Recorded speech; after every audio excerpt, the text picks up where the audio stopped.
very fertile recruiting ground for John Thompson the last few years. He will start 3 youngsters for the Hoyas whom he recruited in this city. And Billy Packer, what a front line Big John puts on the floor with this Georgetown team. Well, he really does, Brandon. They're smashing every record in regard to shot blocking that's been in college basketball. They've got 2 fellas in particular, Mourning and Mutombo. Mourning, 5.5 a game. Mutombo broke his own single-game record with 13 blocks against St. John's. They're awesome inside. Chris Jackson, though, brings a lot to the dance for LSU. Reminds me a great deal of Calvin Murphy. Extremely quick. I think he's impacted more than any freshman in college basketball since freshman became eligible. Billy, it's going to be so fascinating to watch how Jackson handles all that pressure that the Hoyas will throw at him. So coming up now, it'll be the Hoyas of Georgetown against the Tigers of LSU. CBS Sports coverage of college basketball is sponsored by Coors Light. There's no slowing down with the Silver Bullet, the best light beer for a good long time. Sharp Electronics. From sharp minds come sharp products. And by Mazda cars and trucks, including the all-new Mazda MPV. The last time John Thompson stepped into the Superdome, he lost a classic NCAA championship to North Carolina. Here today against LSU, he will start 3 from New Orleans. Jaren Jackson being 1. He's the small forward. Jonathan Edwards replaces John Turner because Edwards was recruited out of New Orleans. The freshman sensation Alonzo Mourning is the center. Then in the backcourt, the team leader, and that is Charles Smith. But the improving guard is Dwayne Bryant. And because he's able to run the team now, that allows Smith to be the shooting guard. For Dale Brown, he comes in here with a team on the small size. He will have to do it with a change-up defensively and the experience of players like Ricky Blanton, who will start at that 1 forward spot. Size Wayne Sims is 6'7", and in the middle, Singleton is 6'6". Then in the backcourt, there's the star, Chris Jackson. He will be part of the unfolding story. Lyle Mouton, the off guard. Referees today are from the ACC. Stan Rote will toss it up. He'll work with Ed Edsall and Sam Croft.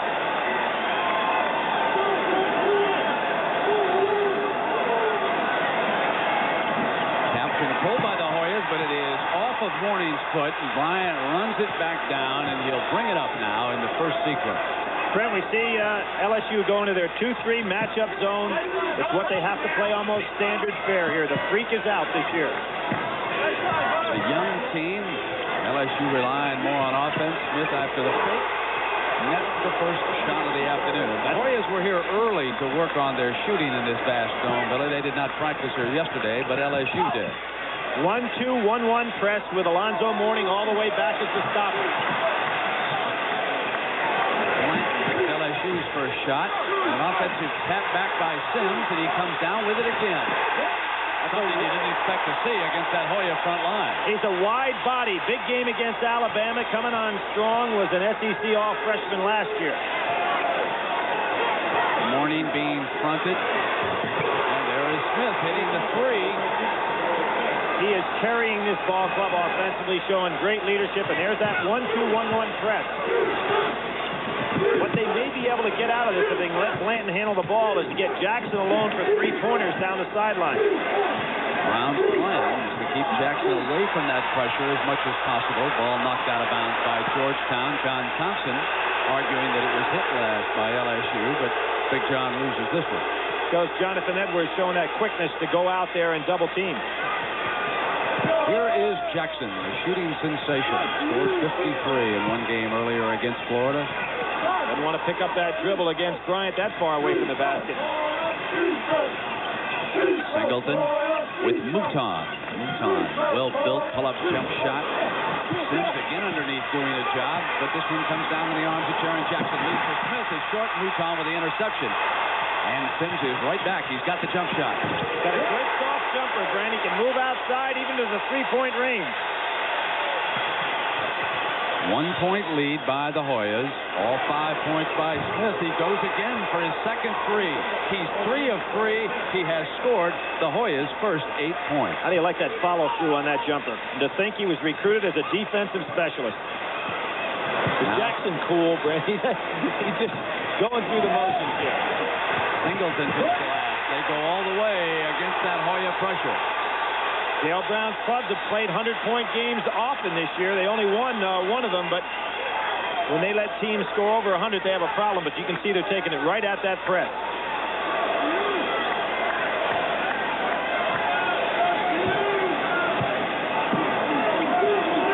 The hole is in the middle of that zone. If Alonzo Mourning will move up, they're shooting right at it. It was missed by Georgetown, and that was Bryant.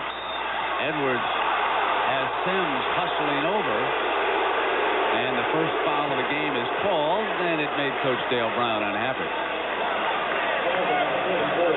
Well, there will be a change atop the Associated Press top 10. Illinois picked off by Clem Haskins in Minnesota, so Georgetown, sitting number 2, could vault to 1 with a win here. And everybody now talking about Georgetown and Louisville becoming certainly 2 big favorites for Seattle. The alley-oop, the back door, and Jackson gets it down.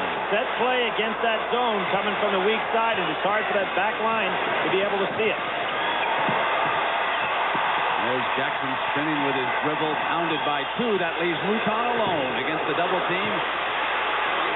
Mourning's rebound. Here comes Bryant. Snap pass. Mouton intercepts again. Mouton brings it right back. 3-on-2 to Singleton. Oh, beautiful wraparound. And that was against Alonzo Mourning. Used the left hand and the rim. Mourning pressing inside, and he has turned it over. You'll see a good pass by Mouton, his second steal of the day. Nice hit. Singleton will go. He sees Alonzo Mourning, takes it right under, uses the left hand and the rim to shield him off. Singleton from Natchez, Mississippi. He's a 6'6" freshman. Mourning sits down after the traveling call, and they bring in Mutombo.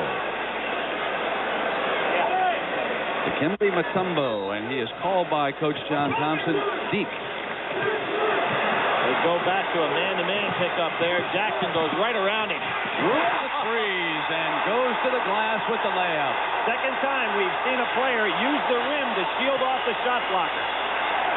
Game is tied at 10. Boy, a lot of openings in the center.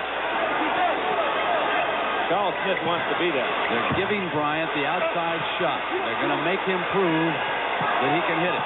But they do tighten up on Smith, don't they, defensively? This Georgetown club can surround you with Jaren Jackson and Smith for jumpers. He really knows how to put that ball between his legs effectively, better than anybody I've seen in a while. And there you can see Mutombo actually blocked the rim, but the rim stopped him from touching the ball. Great play. Georgetown 4 of 5 from the field, and LSU 5 of 9.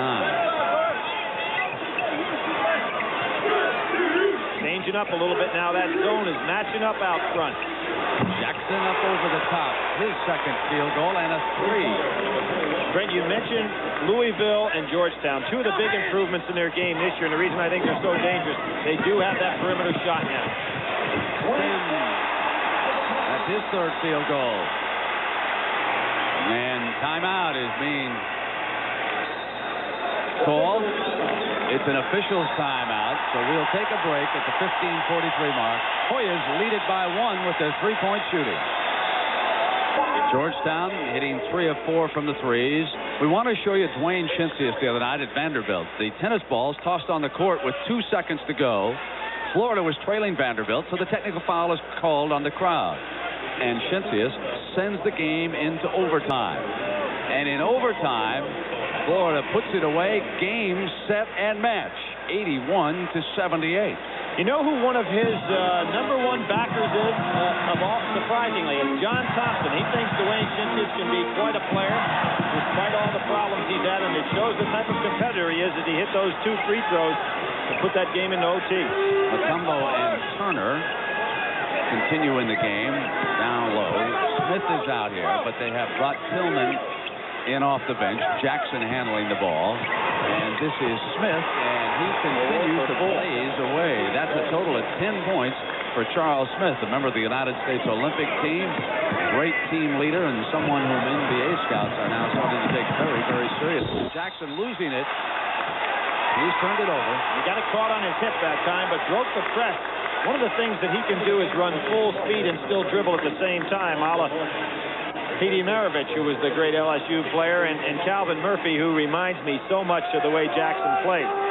Billy, we saw the St. John's score there briefly against Connecticut. Jason Williams not playing. He got into a fight with John Turner, and some may be wondering why is Turner playing here. That's a Big East rule, and Turner will sit out Wednesday night's game against Seton Hall. That game in Landover, as contact foul underneath is called. And so Turner will sit out the one game against Seton Hall, and Williams missing the game today against Connecticut. That's how that rule works in the Big East Conference. And Brent, though, that suspension will count on the NCAA rule, so that his second, if he were to get in a second altercation, he would have to sit one based on NCAA rules, and then obviously the third, it's a long season for him. Sims. What's happening now, as you can see, LSU's offensive thrust is to shoot the ball on the perimeter, both against the press and when they get half court. Mouton fouled Smith as he began to penetrate down the lane. I may have left the impression just a moment ago that there was a foul down there. I don't want to leave that there was on Turner. That was a 3-second violation down on the inside on the turnover previous to this one. Now, this was the foul call. Well, you can see that Charles Smith recognizes that defense so well. Out of bounds on the far side. It'll go over. Tillman didn't realize he was standing out of bounds actually when he caught the ball. But what Charles Smith is going to start to do in my mind now is to penetrate against that 2-3 matchup with the dribble. Mark Tillman out of the Washington, D.C. area. Jackson pull up off the front of the iron. Smith looking for an open man, works off the dribble again. And, is he unconscious? Unbelievable. That's 13 points now for Smith. He's 5 of 5. Of course, in our last game at CBS, he played against the ball and had 37. Mouton comes around. A foul is called on the rebound. And for Sims, that is his second personal foul.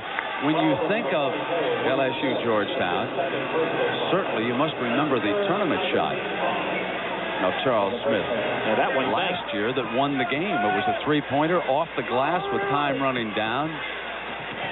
He hasn't come close to touching anything today. Every shot he's put up has gone straight through. Morning back end. Bryant Smith has it knocked away and out of bounds by Singleton. Singleton plays that wing very well. Good anticipation on his part. Thompson again continuing to rotate players. LSU not nearly as deep. Dennis Tracy, a backup walk-on guard, has checked into the game. He's hounding Smith right now. LSU cannot afford to get into foul trouble with any of their regulars. And they've changed to a man-to-man defense now for the first time. 5 seconds. Great job by Tracy. It's amazing to think a kid could walk on and become the key reserve for a team at this level of competition. LSU has forced Georgetown into 6 turnovers already in this game. LSU trails it by 4. Jackson coming in, and Morning stayed right with him. Faked the pass. Now it is Bryant at the other end. Knocked away by Sims. Lead to Jackson and out of bounds on the turnover. Tracy had the right idea, but he had Chris right away. Takes it down the middle. Excellent block on the inside. Now you watch Tracy. Picks up the ball. He had Jackson wide open the other end, but didn't recognize him.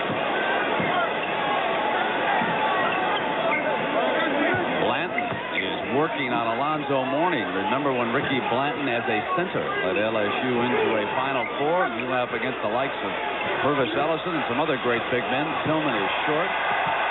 Good save by Mourning.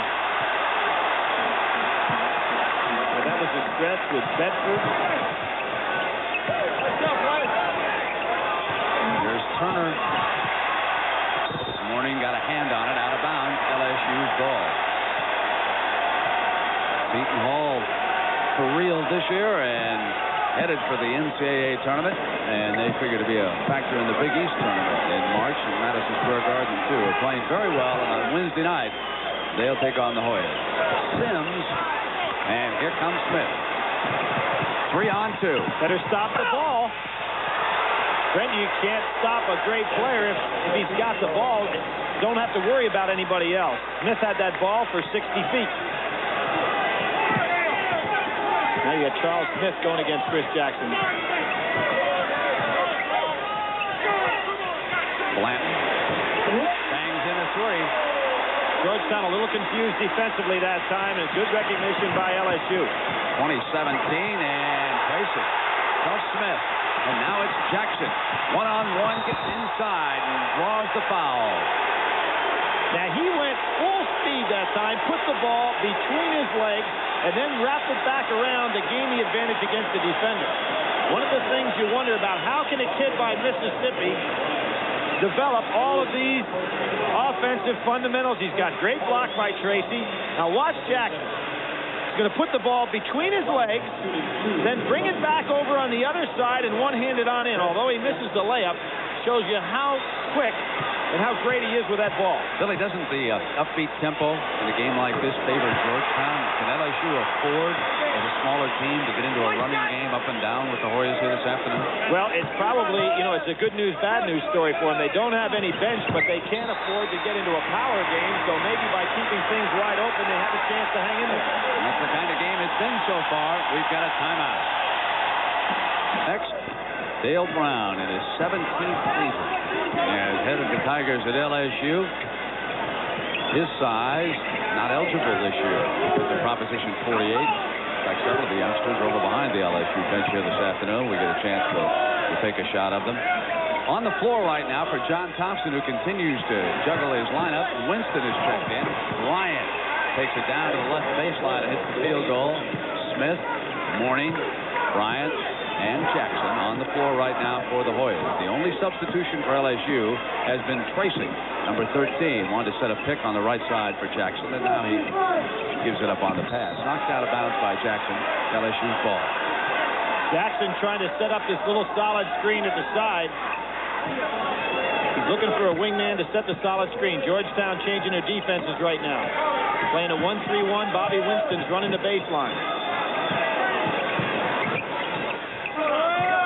Good move by Georgetown. Changes the pace of this game. Takes away some perimeter shooting. Sims was short. Hoyas ball. Winston didn't have a break opportunity. Three-pointer by Jackson misses, and Smith gets the long rebound. Charlie Smith broke his career record with 9 rebounds against St. John. Lonzo wants a shot. Foul underneath. That was Winston positioning himself for the rebound.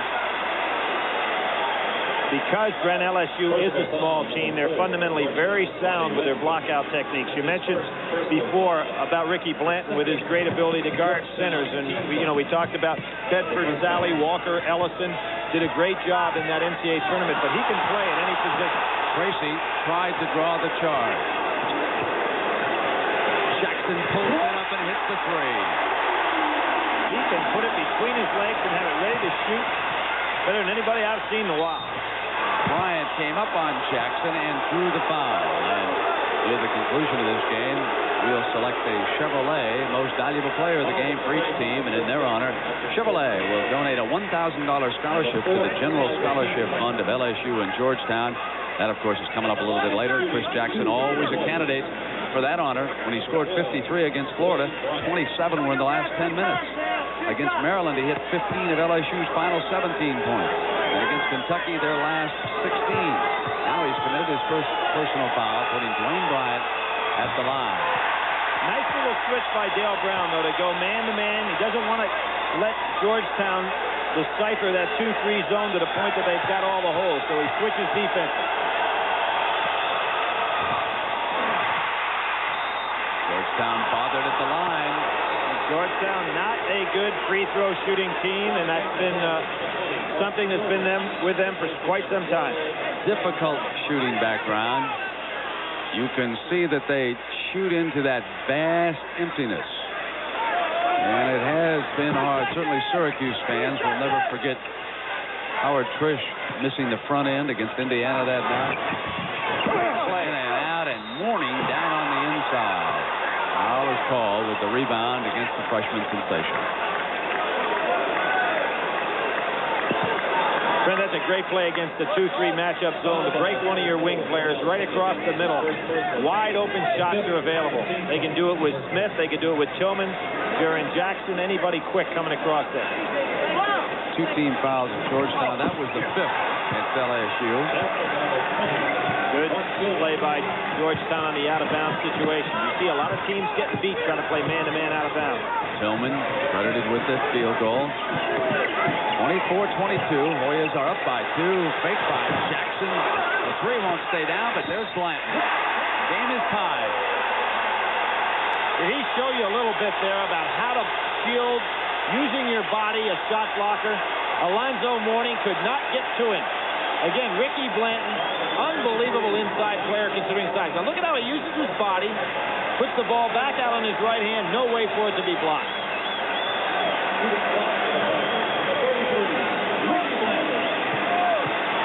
So far today, I guess Alonzo's touched 1. That's about the end of the shot blocking.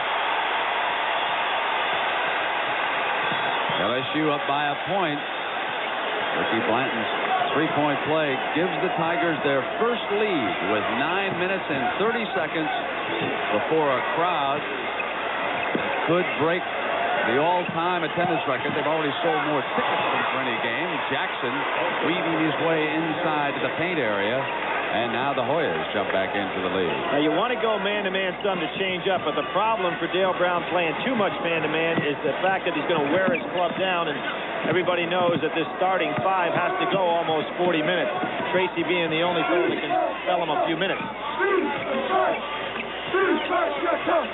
Singleton gives it back to Blanton.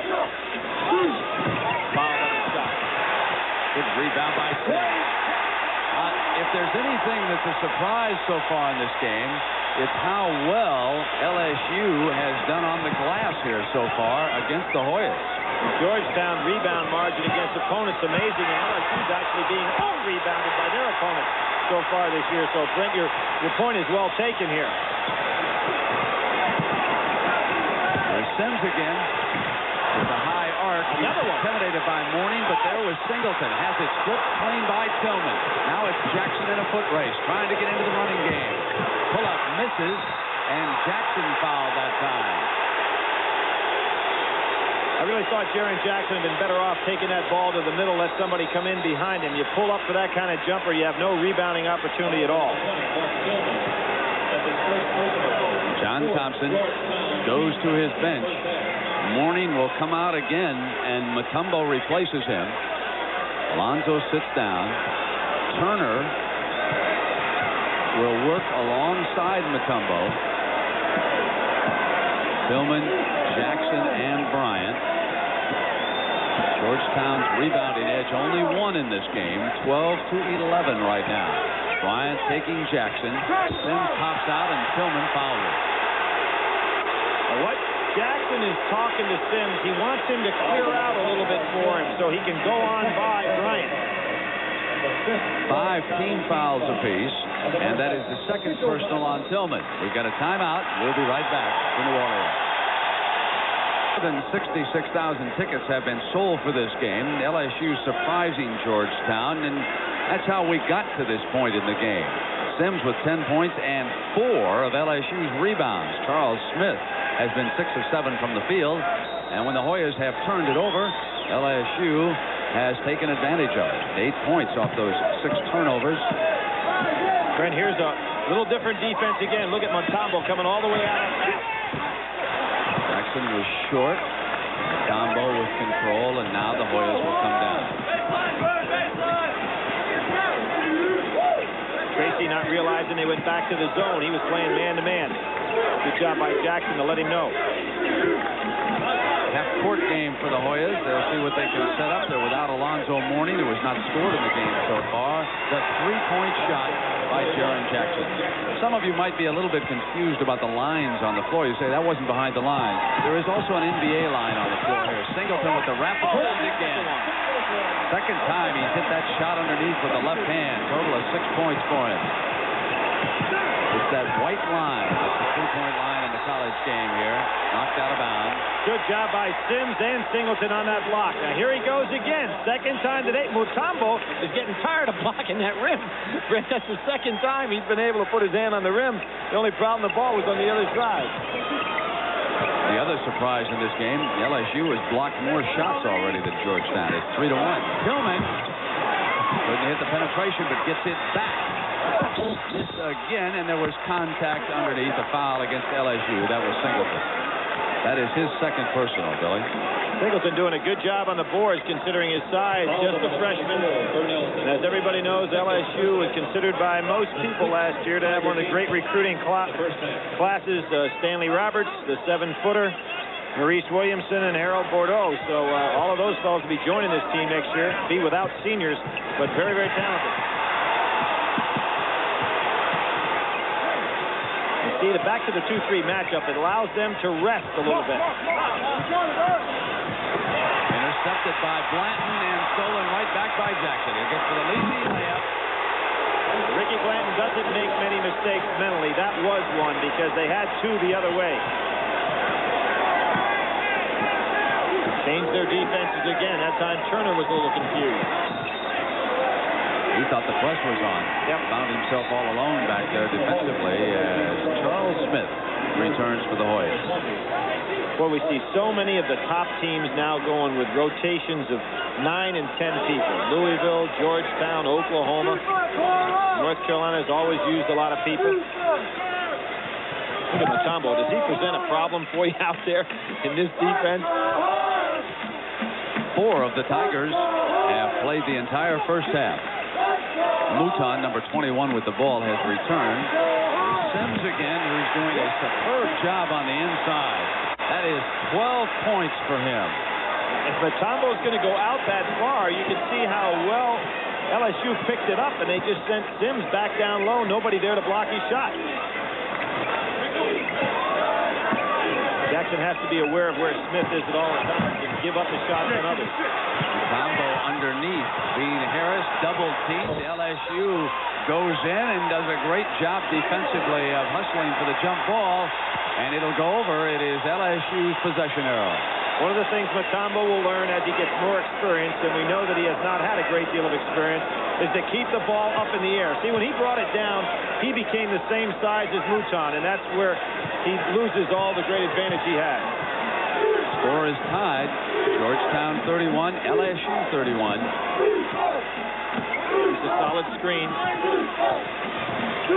Jackson protected beautifully by Turner, and as Smith went back in to grab it, he was fouled, and that's 2 fouls on Chris Jackson.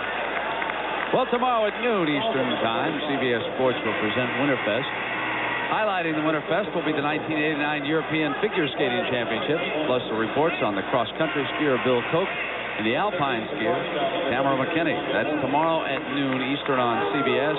Koch once was a great skier himself and now is the coach as the winter sports athletes get ready for Albertville in 1992. Chris Jackson talking to himself a little bit, thought he got fouled on the play. I just thought it was great defense by Turner, recognizing that Jackson was coming off that solid screen. He timed it perfectly.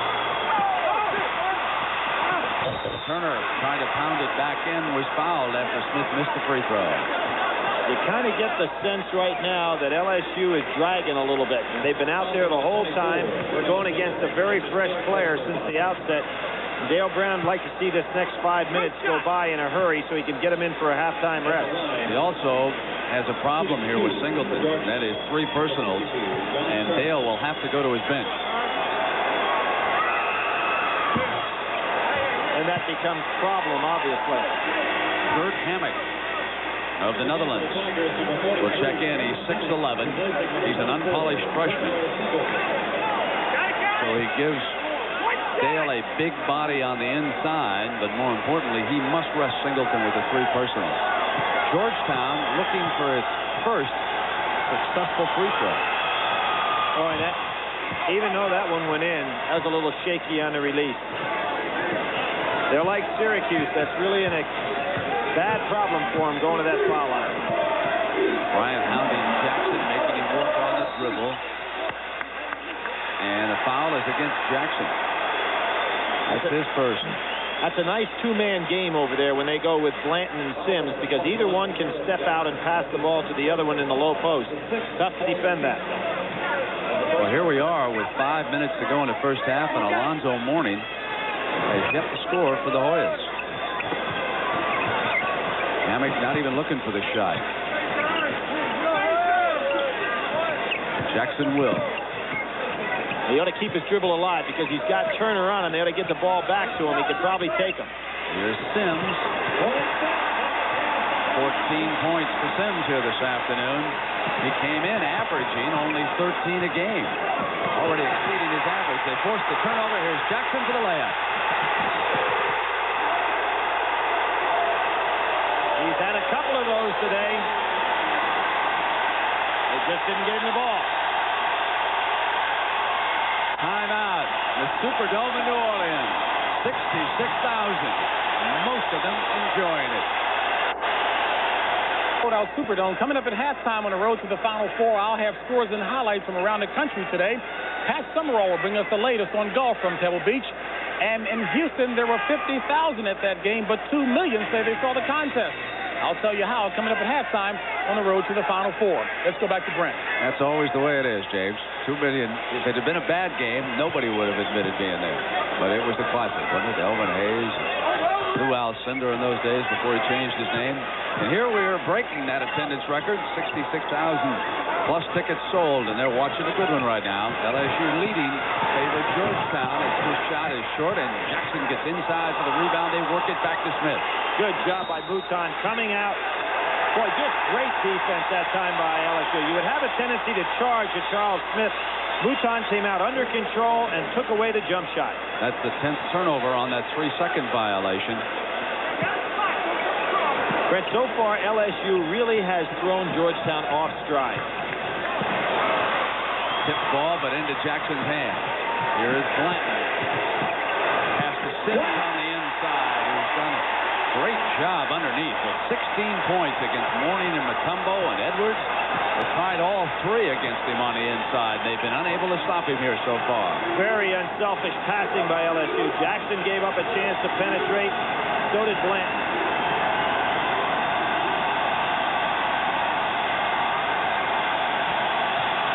Hammock tied Mouton that time. And now Smith with 17 points. But his first 15 all came in the first 8 minutes, so he's been quiet. On the turnover, Jackson gets it back to Smith, who is fouled by Mouton. Mouton almost made an incredible steal. Now what's happening there? Jackson is trying to break long. Watch him backdoor against this press, but the pass is lazy. And that's the second time Georgetown's been able to pick one off and convert. The right idea by Jackson to break backdoor against the press, but Mouton's got to deliver the ball. Billy, do you see any fatigue with Chris Jackson, the way they have hounded him here in the first half? No, I don't. I believe he's the kind of kid that can go all game long. I see inside Blanton and Mouton being a little bit tired. At the line, shooting 1-1. Usually one of your tip-offs is when a player bends over and grabs his shorts, which is what Jackson is doing right now behind Smith. Well, one of the things I like about him is he lets the game come to him. He hasn't forced anything here today. He's on national TV and for 60,000 people. He has not tried to put the ball and go one-on-one against the system. And as you pointed out earlier, Brent, he has had some incredible offensive runs down the stretch of big games so far as a freshman.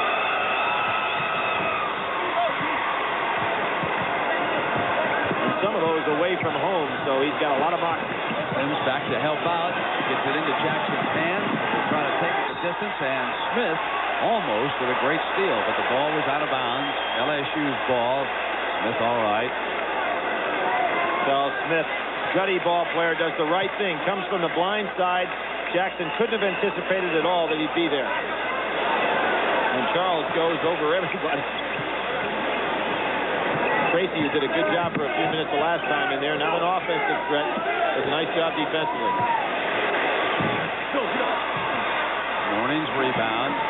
Mourning still looking for his first points in this game. Anthony Allen, who has checked in for Thompson with the pull-up from the left baseline. His first field goal pulls the Hoyas ahead, 38-37.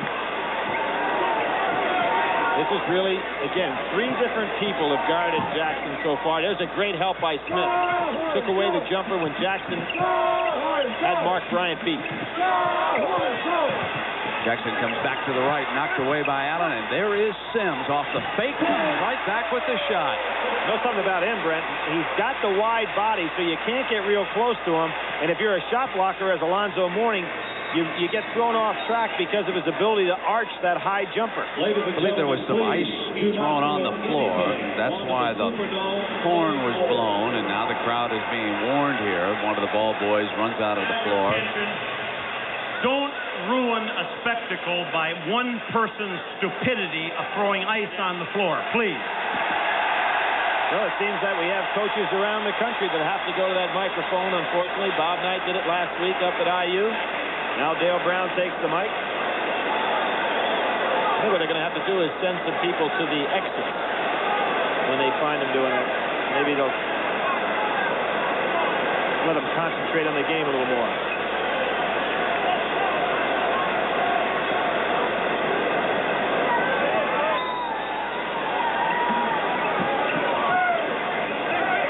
Now LSU goes back to their man-to-man. They change up every once in a while. Bryant. Here's Tracy again. Getting it into Jackson's hands. Sims ships it into Blanton, and he was fouled by Jackson.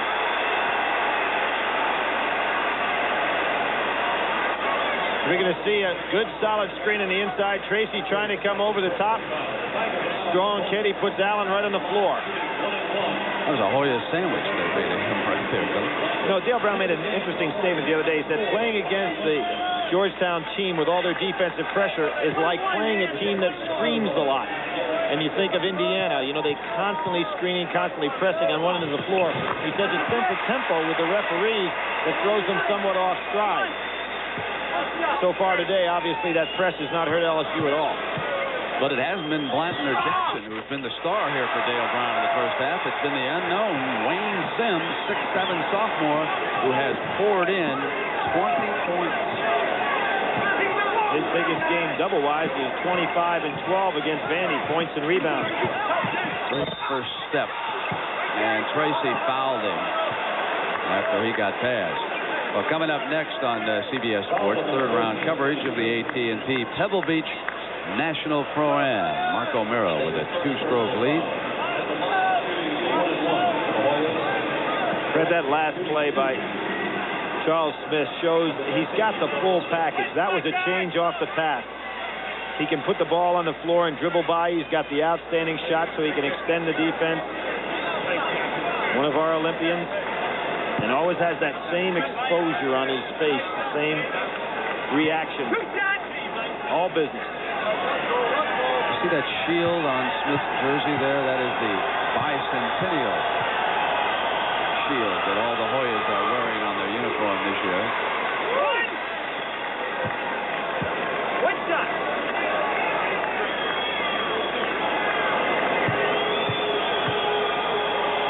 .83% free throw shooter. That's why they want him with the ball in his hands at the end of the game. Here comes the press again. Man-to-man press.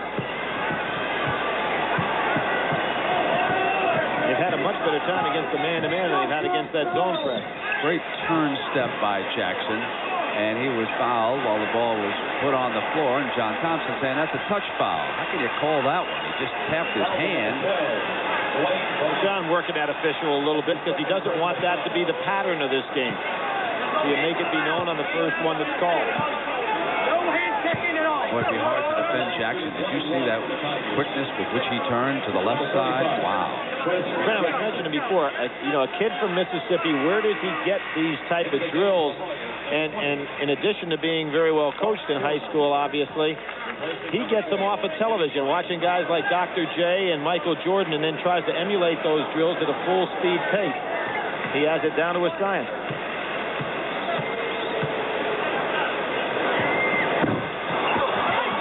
Many free throws. He's a good free throw shooter, over 85%. LSU leading by 1 point, 41-40.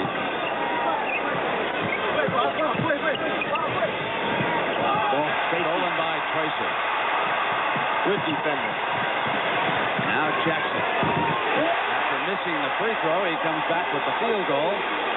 11 points in the first half. LSU up by 3.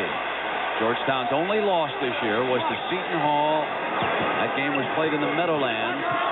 If Georgetown wins this afternoon, it's expected that they'll be voted #1 in all the polls. And he traveled. It's going to go over to the Tigers. And Brett, what was interesting in that Meadowlands game, that game set an all-time attendance record for college basketball in the state of New Jersey. So maybe that's what it takes to knock off the Hoyas. The entire sport of basketball is red hot right now, isn't it? Worldwide. NBA, college game. And he's turned it over. Out of bounds, it'll go to the Hoyas. That's a 6th turnover for LSU here in the first half. Now, what Jackson's going to have to recognize is when he beats his man on the perimeter, Georgetown is running a man straight up at him for the double team. That time it was Bobby Winston. Oh, that's that was Sims. Stupid. He elbowed Mourning away. The ball was headed right in his direction, so one of the 3 officials had to be looking. Something probably happened down at the other end, and then Sims came back foolishly up here and committed his 3rd personal foul, and LSU can ill afford to be without him. Well, it was not a smart play at all. Dale Brown shaking his head, kind of upset with Sims. That's about the only thing he's done wrong this entire first half. And with just 56 seconds to go, that was a big, big foul. Richard Krajewski checks in. He's a sophomore from Grafton, North Dakota. He set out his first year because of Proposition 48. And Mourning gets on the scoreboard. That's his first point, and it came with 56 seconds remaining here in the first half. Brett, I think LSU right now would be smart, even though there's 56, they've got 11 seconds more on the time clock than the shot clock. They'd be smart to hold this thing right on down, not allow Georgetown to have one more possession. Missing that free throw. Ball stays hot at last by LSU. Now that's where the loss of Sims really hurt. He could have been down on the inside, and the veteran might not have lost it out of bounds. Now the Hoyas get it, a chance to at least tie it with a 2-point and take the lead with a 3. Mutombo checks in to give him a little bit extra rebounding underneath. That was a good job by Milton Bell to keep that ball alive. Another outstanding freshman in the Georgetown ranks. Georgetown wanted to take advantage here. Again, they'll have to give up the ball. There's 7 seconds differential. So LSU will get it back at least once. I think this favors LSU for Georgetown to hold the ball a little bit. Tracy's getting his hands on everything. Right to Bell, he traveled going to the glass. He was so anxious to score the layup that he took that extra first step, and with 22 seconds, the Hoyas turn it over. That's a great dish on the inside, though, by Smith. Bell's going to be an outstanding player. It's just a matter of getting more time. Mouton back in, Brent. You see that Dale Brown wanted to hold it, and you can believe Jackson's going to get a chance to put up something. Tillman hounding Jackson. They'll try to break him free. Here's Mouton looking for him. He'll penetrate and go on in and draw the foul. He drew it on Mutombo. That's his first. Although they want to attack this press, I think it would have been very smart to hold it for the last shot of the half. Jackson's got 2 fouls on him. You don't want him in any further foul trouble. Tim's already sitting over there with 3. Into the game for the Hoyas, number 41. Jackson returns. Into the game for the Tigers, number 14, Kyle. And number 14, Kyle McKenzie out of Cincinnati checks in for the Tigers. And you can see that Jackson goes out. A very smart move by Dale Brown. You've got 17 seconds to go. He's got 2. You don't want him to have to play in the defensive end of the floor. I wouldn't be surprised to see, though, if Dale gets it again, to put him back in and let him take 1 shot on the offensive end. How shrewd is Ricky Blanton as Alonzo Mourning checks back in? Blanton has played the entire first half here without picking up a single personal. He scored 8 points.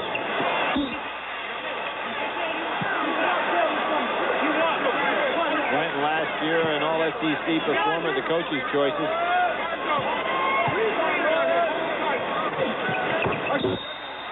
44-41 with 17 seconds to go.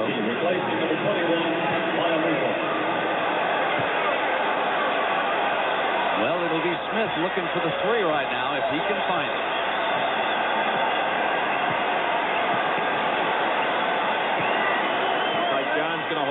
last shot. Down to Jackson penetrates, gets it to Mourning. Mourning with the jump hook, and that's the end of the first half. Now, the first half comes to an end. LSU 44, Georgetown 41. And CBS Sports coverage of NCAA basketball will continue after this message and a word from your local station.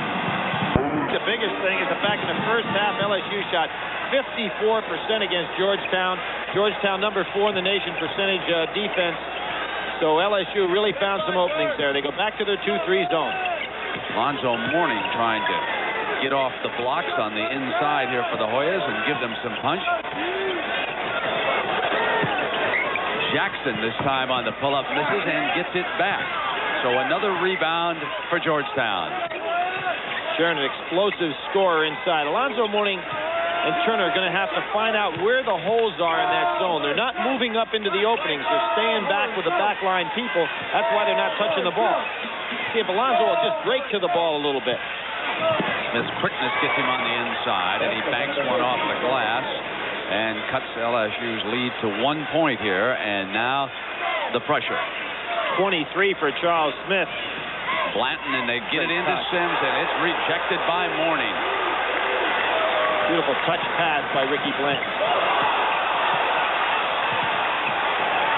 Here is Turner, and he is stuffed by Singleton. I think it was a big Sims coming in there. They took a chance. You're right, it was Sims. I thought it was Singleton, but you're right, Billy. Could have been his fourth. And here is Sims right back with that high arc. Couldn't get it to fall this time. Off the dribble, Charles Smith. Oh, beautiful play. Now that may have been a carry. See, a lot of players nowadays just palming that ball in their hand to get that little delayed step. That's what Charles Smith did on that one. Never a carry when Michael Jordan's going to the glass. Well, we're talking about a different sport now. Here's Chris Jackson in, and that one was tapped by Mourning. He got a piece of it. Smith to the floor, scrambling, and Mouton with a hand on it. LSU's ball. Singleton. And here is Chris Jackson up over the top. Well, that's the first time today that LSU's been able to convert on one of those steals. Georgetown's been able to get 2 of theirs. And you can see that, I'm sure Dale Brown talked to his club at halftime, said when we're playing that 2-3 zone, make sure you match up with Smith. Smith hurt a little bit here. He's 9 of 11 from the field. With the clock stopped, Tracy checks in, and Mouton sits down for LSU. Looks like he lost his breath. Might have just got hit one time. Now, it's got to be a charged timeout if he doesn't come out of there. John's got to get another man in. Yep. And it will be Tillman replacing him. There's Smith might have knocked the wind out when he went to the floor scrambling for that loose ball down at the other end, Billy. It's possible. Now, there's a case. Good piece of officiating. The man looked like he's injured, but that you can't be injured and then stay in the ball game unless you get charged with a timeout. Traveling against Jackson. That's 16 turnovers on the Hoyas. LSU ahead by 1, 46-45. North Carolina with that strong inside game now, and quickly Smith returns to the Hoya lineup. Now that saved John a timeout. For a 3-second substitution pattern. See if Jackson can get unwound here in the second half with his jump shot. On the pull-up. That's 2 of 2 for the freshman sensation. 15 points, and Bryant to the floor, saves it, gets it into Smith's hands. Tracy causing a lot of problems out there on that defensive end of the floor. He wrote Coach Brown a letter to get a tryout. He came over on Jackson that time. Jackson gets it back. Tracy in behind him, and they ship it Smith, and there was a 3-second violation. That is 3 lane violations against the Hoyas in this game. You know, sometimes we get on the officials. I think in this particular game, considering everything, you know, the crowd, the intensity, they're really keeping this game under control. Beautiful. It's a crew from the ACC working it, not the Big East or the Southeastern Conference. Singleton's been quiet. Blanton on top, puts it down off the dribble. smooth-looking shot. Ricky Blanton. That's that special play that Dale Brown will run. Swings Blanton over from that high post. LSU builds a 5-point lead. That ties its highest of the game. LSU's ball, and John needs a timeout.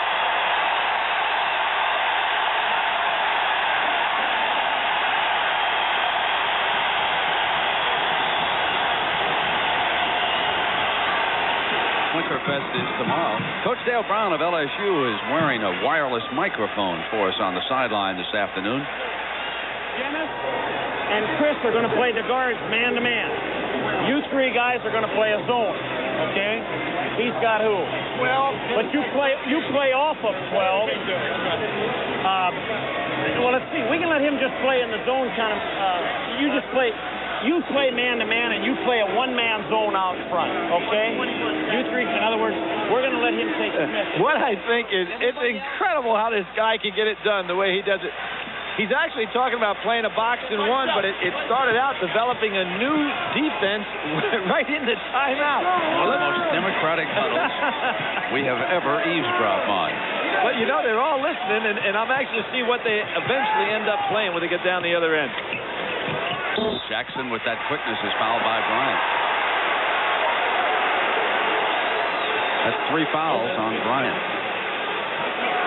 And Brent, the thing that I really get out of listening to the timeouts is that, and the thing that you realize the more you're around basketball, there are so many different ways to coach the game. You know, the Pete Newells, the Bob Knight types, and the Dean Smiths, and the final product, I think, is what is the key here. And Dale Brown has his own way of doing it.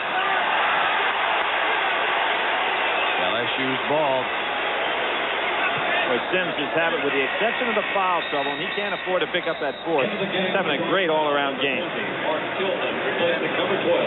Hey, Billy, how often does chaos take over in basketball? Well, those could almost be sold as a video cassette. Those timeout situations. Traveling, he's turned it over. Now let's check out this defense. Everybody who was in the timeout. What'd you say, you wanted a freak in one? Well, no, the freak is out this year. He said this team doesn't understand the freak, so he's created his own. He's got 3 guys playing his own. He told Jackson, well, maybe you can as well. Charles Smith is supposed to be guarded man-to-man by Tracy, but now let's see. It looks like to me like they're playing 3 guys zone, and Jackson's playing man-to-man. Let's go.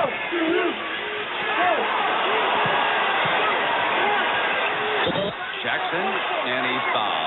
He'll come to the free throw line. Jackson telling the ref that was a nice call. And you know the thing, if you're an assistant coach, you're supposed to go out and scout these teams. So you're sitting there and you're trying to diagram, okay? Right. You say, I got it. I know what they're in. I've got this. It's a diamond, and you just don't know with Dale. Matter of fact, that's one of the reasons if I were him, I wouldn't be mic'd up. I don't want people to know. No, but I'll tell you something about him. And eavesdropping, and I listened, I think it was ESPN that had him mic'd for a Kentucky game, I think that I heard, and I was listening to the tape the other day. I'll tell you one thing about him, Billy. If you're a player for him, you understand him at least. I mean, he makes things very clear. He may change his mind in the huddle, but by the time you break out of it, there's nothing magical in his approach over there. I think he communicates extremely well in that regard. And they're going to sit Singleton down right now, Billy. They're going to go to that bench and get him out of there. You know, Hammock played a solid minutes in that first half. 4 fouls. Yep. Now it's Jackson at the line. We've got a 5-point LSU lead. Georgetown was favored by, I think, as many as 7. Wound up in Mourning's hands, and he did that with authority. That's his first field goal of the game. And Sims had to lay off him. He didn't want to take a chance in picking up that fourth. Smart play. You know, Sims paid his own way to school. He's a Prop 48, paid his own way, so he actually is going to get the full 4 years, which I think everybody is opposed to that situation. That's been changed in NCAA rules. Jackson is such a magnificent performer. He's had 3 different Hoyas on him. He goes to the outside, missed Hammock coming up over the top. Mourning had position on him. And the foul goes against LSU, so it's Georgetown's ball. Hoyas trail it by 3 now. Hammock has had some experience. He played on the European national team, so he's had an opportunity to play some basketball. Was their #1 scorer at 27 a game. He's down there with Mourning. He needs to do a lot of leaning on him. Smith hits the iron. You know, if they held the draft tomorrow, here's what some folks tell me would be the first 5 picks in the lottery. Purvis Ellis in Louisville, Stacey King, Oklahoma, Danny Ferry, Duke, Sean Elliott, Arizona. And if he comes out, Derek Coleman. What's kind of interesting about that list is that not one of the 5 played for John Thompson on the United States Olympic team in a variety of reasons. Some didn't go out, some were injured, some were cut, but none were there. Oh, Jackson down the middle. Against Alonzo Mourning. You know, he tries a lot of those layups when you watch him practicing by himself. Here it is. It's a triangle and 2. Jackson playing a little man-to-man. Tracy playing a little man. The others are playing a 3-man zone under the basket. John sees it.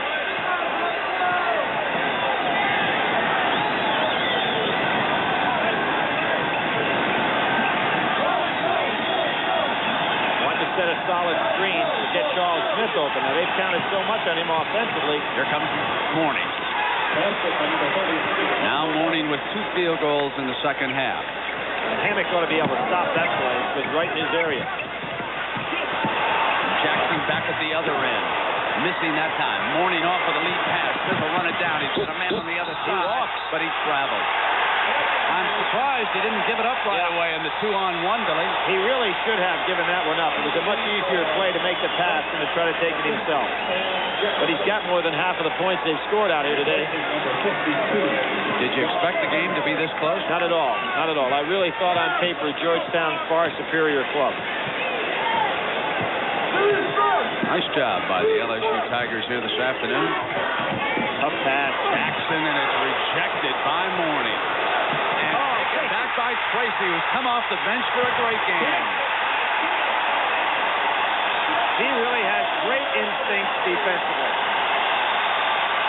He wrote a letter, as I mentioned in the first half, to Dale Brown, begged him for a tryout, and here he is this afternoon.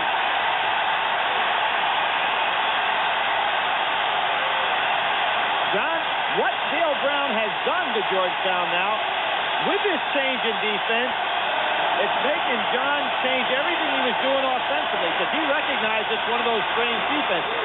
Jackson penetrates, hits the runner, total of 14 for the New Orleans product.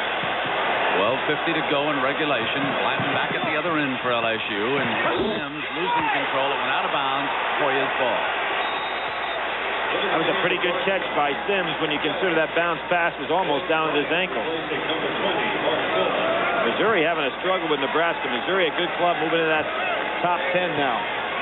They played a very, very aggressive schedule. Bryant returning for John Thompson in that backcourt with Smith. You see what John's gone to now, a 1-3-1 type set, setting the solid screen up top, trying to break Mourning right down through the middle.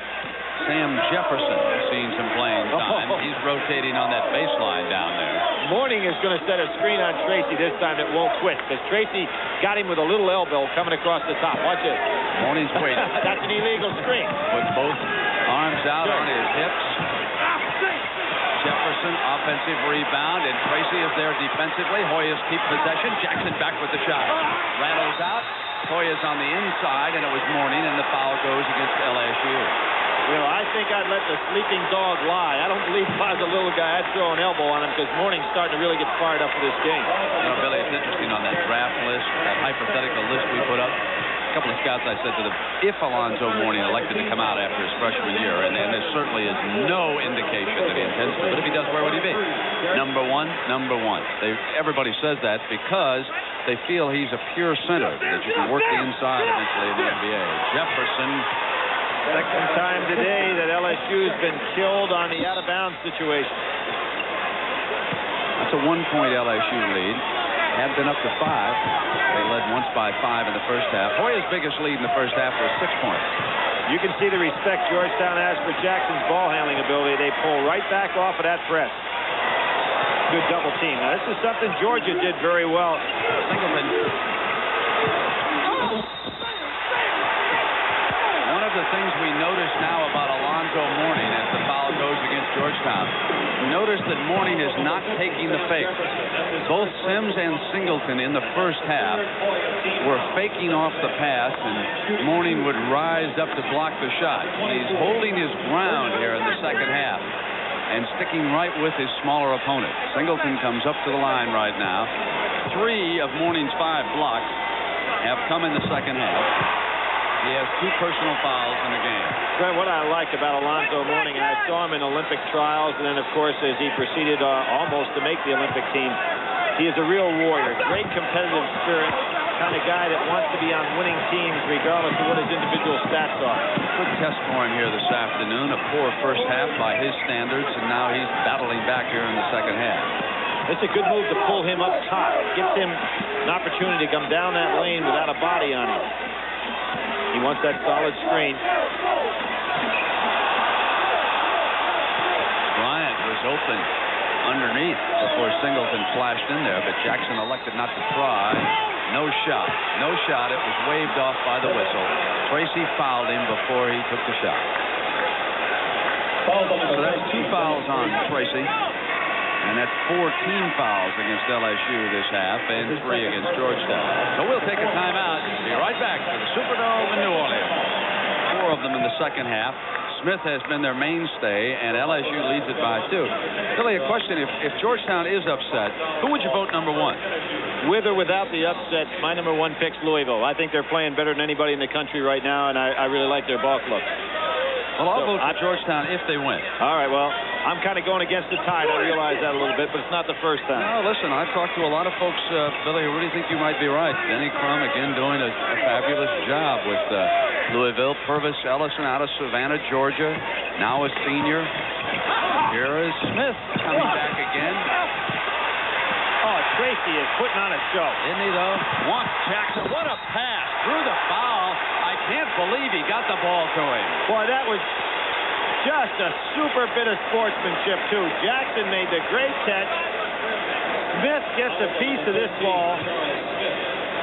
And watch Tracy battling inside. You talk about a kid that isn't even in the school brochure.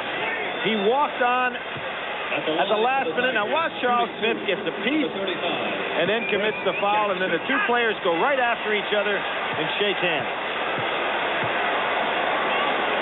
Interesting thing, Craig Estrick told me today when he went down to scout Jackson in high school, he said they did not start their practice until every player on the team missed a free throw. And he said, unfortunately for him, he had to wait 45 minutes till Jackson missed his first free throw. Made over 100 in a row. Wow. Kind of impressive, though, if you take a look at it. Particularly when you got a team that's shooting 63% from the line. In one afternoon, a lot better. 57-53, LSU ahead. Maybe Iowa could use him as their designated free throw shooter, huh? Mourning staying with it on the inside this time. Still no whistle. Now traveling is the call. Wow, I thought he was hacked on the inside. I would agree, Brandon. Blanton did get a piece of the ball. We'll see Blanton's block in here is legit. That was a good one, and that threw Alonzo off stride, but he got hammered in there pretty good a couple of times. Great expression, wasn't it? Oh, behind the back. And gets it into Sims' hand. Missing off the fake, and there is Singleton, and he is fouled. Bryant commits his 4th personal foul of the game. You know, we all are talking about Chris Jackson as a scorer, but when they get that complement of players next year to give them the size and the depth, his passing ability is really going to come to the front. Of course, the leading scorer in the history of the NCAA, Petey Maravich, everybody thinks about his scoring, but probably the thing that he did better than anything is pass the ball. Also into the game with the Loyal. I'm sort of surprised that they used Jackson to inbound the ball. Billy, I'm sure that Dale has a good reason for it. I would think he'd want somebody with a little more size underneath, but maybe he's such a good passer he gets it into somebody's hands and then comes back and takes a receive and maybe he shoots right away. Yeah, I think that they're looking for him to come back out of bounds and get the shot. He got fouled on that one. Nails the 3 and he's fouled. Is he something? Never changes the expression on his face. He's got unlimited range on the jump shot. Consummate team player. And never comes out of a game. You know, they're averaging 39 minutes a game are these starters.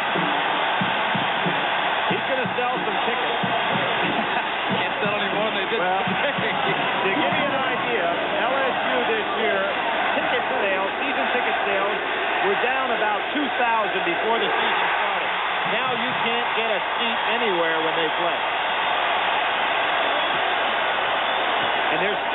that defense that Dale said, hey, what do you want to do, guys? 3 play in his zone. And they built their biggest lead of the game with it. 61-53. We're inside of 10 minutes now. Tracy again. Saved that one. Blanton got it from going out of bounds after Tracy forced it. Sims. Singleton. Tracy. Jackson. Tracy's underneath. How about this hustling LSU team? Drawing another foul. I want you to see Blanton, number 33. He's here in the left corner. Watch him dive to save this ball. He's some handball player, wouldn't he? You know, he's the guy that we talked about this before the game, Brent. I think he's the kind of guy the NBA teams ought to take a quick look at.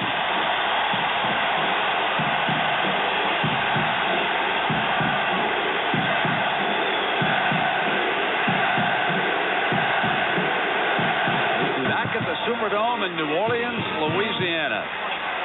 More than 66,000 tickets sold, and next year, if they buy a ticket for an LSU game, the fellow in the aqua shirt is 7-foot Stanley Roberts, not playing, academically ineligible, but he figures to be one of the tougher big men in college basketball starting next year. So put the big man down on the inside, Chris Jackson on the outside, and you've got the making of a terrific team. Sims is only a sophomore. Singleton's a freshman.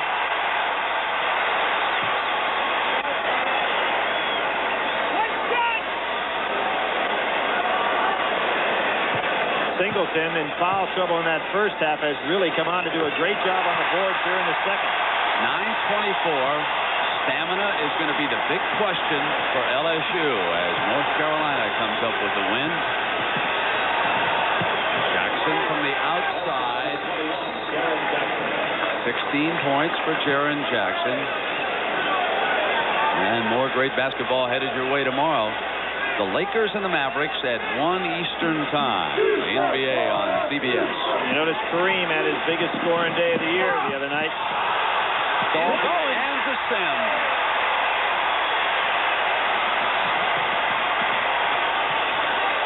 Jackson again.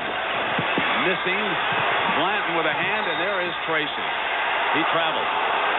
Well, you can't fault him for effort on that play, though. He's blocking out on the inside.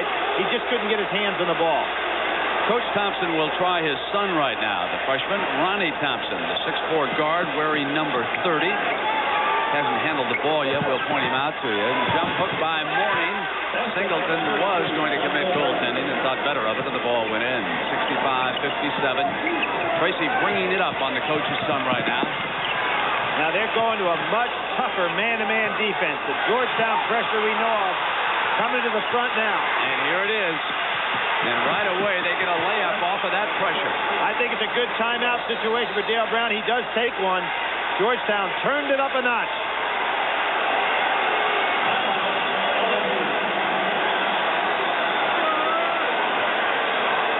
Here comes the pressure by Georgetown. Brett, they really turned it up a notch that last time down the floor. Here's where they forced the turnover. Yep. He traveled. Blanton turned it over, and the Hoyas on a bit of a run because of that pressure defense. 65-59, 8:22. LSU has turned it over 3 times in the last minute.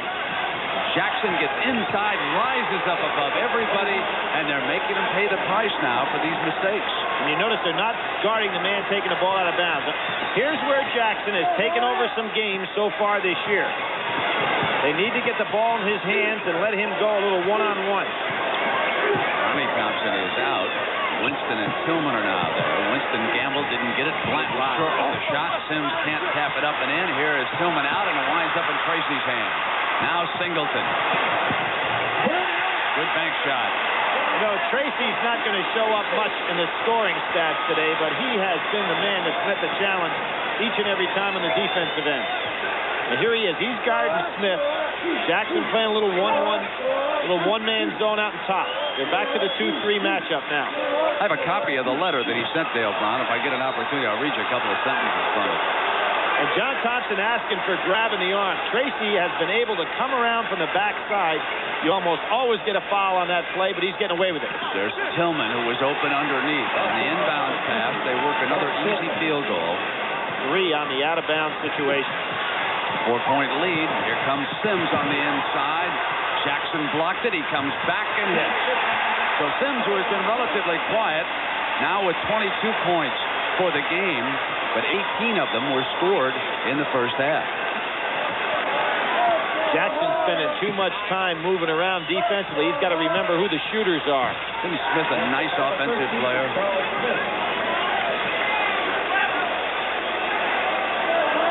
4-point lead again. And foul is called against Georgetown. And that's intentional. He's called intentional, which will be 2 shots and the ball. John really upset with that one. This is a big call. John didn't realize it was intentional. Did you see him turn on that when the camera was on him?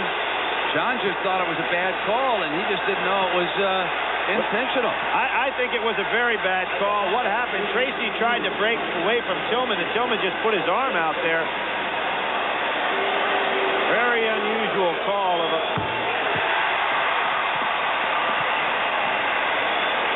But you can see what a penalty it is, Brent. You get 2 shots and the ball out of bounds. Now you got to say this is an intentional foul right here. I think Tillman's just trying to get back on defense. He got hooked in his arm there, but I don't think in any way, shape, or form he was intentionally trying to grab the man. We get it into Tracy's hands. I'd like to get it into Jackson's hands, but Smith's doing a good job against him. They double up on Jackson. To Blanton on the side, out of bounds, and it goes over. And Dale Brown uses one of his remaining 3 timeouts. Dale will have 2 timeouts left, and John only 1 with 6:30 to go. At basketball, LSU over Georgetown, 71-65. 6.5 minutes to go.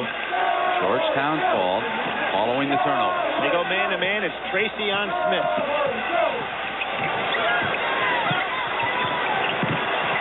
Jackson bangs in 2 more, total 20 for the game. Singleton. 71-67. Singleton doing a sharp job on defense, and they still score. Now, what Dale Brown's going to do now is try to get Jackson away from bringing the ball up the court. Foul against the Hoyas. That was Tillman on Tracy. I mentioned that letter he sent. Billy, I have it here. Even with intensity, I may not be able to score 30 points and win games for you, but I can promise you, Coach, that I will contribute every day with effort and intensity. Coach Brown, I learned back in high school that with desire, effort, heart, that you can accomplish anything. With the attitude, I have been able to accomplish many things. However, it seems now that I have come to the end of the road, and all I ask you for, Coach, is just a chance. Dale was so moved by the letter that he invited the young man out to practice, and Dennis Tracy may be the key man in this game. 6 rebounds this afternoon for LSU, 3 assists. 4 points, misses a big free throw right there. 6 minutes on the clock. 4-point LSU lead. Good help by Blanton that time, realizing that Smith was clear. Using Alonzo Mourning as a screener right at the top of the key. Thompson back in the game. Great pass to Smith. And a foul is against Blanton. Boy, that was a smart play by Blanton. He just couldn't get there in time.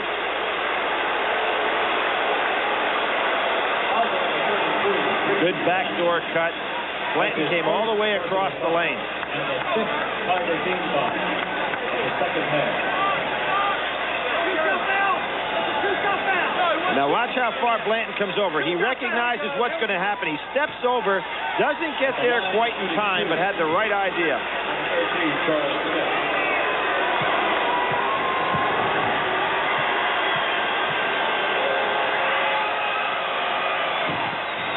83% free throw shooter. Kid has really got ice water in his veins.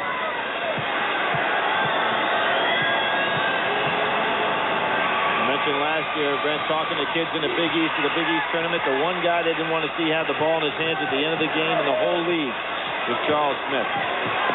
You see, they've broken Jackson down the other end, hoping that it can get him open for a little one-on-one action. Here comes Jackson. He gets fouled. And this is where he's so tough. Brent, you reeled it off before, the number of games this year that he has taken over. Maryland, Kentucky, Florida. He's just great going down the stretch. Who does he remind you of? Well, I'll throw out one name for everybody to consider as he steps up to the free throw line, and that's the former great, as Bryant checks in. Chris Jackson reminds me of Tiny Archibald. Tiny Archibald. Tiny seemed to be more of a slasher than this guy. This guy reminds me of Calvin Murphy. He's got the, he's missing those free throws. Calvin Murphy would have never missed a free throw. That's for sure. What was it? Of course, 92% or something like that as an NBA player. Great free throw shooter. Boy, Singleton doing a good job on defense. He's got 4 fouls on him. And Blanton really shutting down Alonzo Mourning, so it's just like we're back in the NCAA tournament again. Mourning gets it right back. And foul is called against Tracy. Well, a reminder of what's ahead of us tonight on CBS. Dolphin Cove, the Smothered Brothers Comedy Hour, and West 57. That's tonight, following the local and the network news coming your way on CBS. Here this afternoon, if you just joined us, we've got 5 minutes to go. Ball out of bounds off Georgetown, wasn't it? Oh, no, wait a minute. They made a mistake on that. Sure, it's Georgetown. Blanton threw it off Bryant's leg. Goes to LSU. LSU leading the Hoyas 71-69, but the Tigers were up by 10 short time ago, and the Hoyas' defensive pressure got them back in the game. I think it's smart to let Blanton bring it up. Here's Singleton. He drew the foul on Mourning. He'll step to the free throw line. See, what happens here, Brent, when you let Blanton bring it up, even with the double teams he can throw over the top, when you have a smaller man like Tracy and even Jackson, they're having a hard time getting the ball over the top of the double teams. Blanton gets a good look, and Singleton takes it to the hoop. Now, LSU has missed the front end of its last 2 1-and-1s down here at the free throw line. Singleton with a pair. Boy, they are really off. Well, Singleton coming in, 84% free throw shooter's got a good stroke. Misses both. That's 4 in a row they have missed at the free throw line by good free throwers. Jackson 3. And at the 4:37 mark, the Hoyas lead 72-71 for Jackson, 23 points. Timeout in the Dome. Well, welcome to those of you who just watched BYU defeat Wichita State. I'm Brent Musburger with Billy Packer here in New Orleans, and Georgetown coming back against Dale Brown. I mean, man-to-man defense. You hang in there. We got one more timeout left, okay? One more. Are we going to win it? Dennis, Burnell, Chris, are we going to win it? Take over, huh, baby? Come on, Chris. Come on, guys. And you know who he pointed to, Brent, when he said take over. That was Chris Jackson. Is that putting the load on a freshman? He has scored 23 points here so far, and this is Jackson, for those of you who are watching the BYU-Wichita State game. He's number 35. Magnificent, creative shooter. The Hoyas have been watching him every step of the way. They double him, and he get it back to Sims and right back into the hands of Jackson. Down the stretch, it'll be the Jackson show. Sims has it rejected. This is Alonzo Mourning. And Dale Brown also in that timeout said the club is getting too passive offensively, and when you get passive, you're a much easier team to defend, and that's what's happening to them. Now the Hoyas with Bryant, Winston, Smith, Mourning, and Jackson. John Thompson likes to use Bobby Winston in this case. That's going to be short. Jackson put him ahead with a 3. Now here's Singleton. Jackson's on his left, and the foul is on Smith. That's a good play, not an intentional foul. Smith going for it. Intentional has nothing to do with the severity of the act. Dale Brown wanting an intentional foul. Singleton is down in pain. Brown unhappy. But Dale is wrong in this particular case because Charles Smith, hard-nosed kid, went right after the ball. That is not an intentional foul. Now watch him come right across going after the ball. See that? He almost made an incredible steal. Singleton's ankle bothering him. He's got to come out of there. So now Dale Brown's got to go to another free throw shooter. You see the play again. Now watch Charles Smith going right for the ball. The difference in an intentional would be if he went for the body and didn't try to play defense on the ball.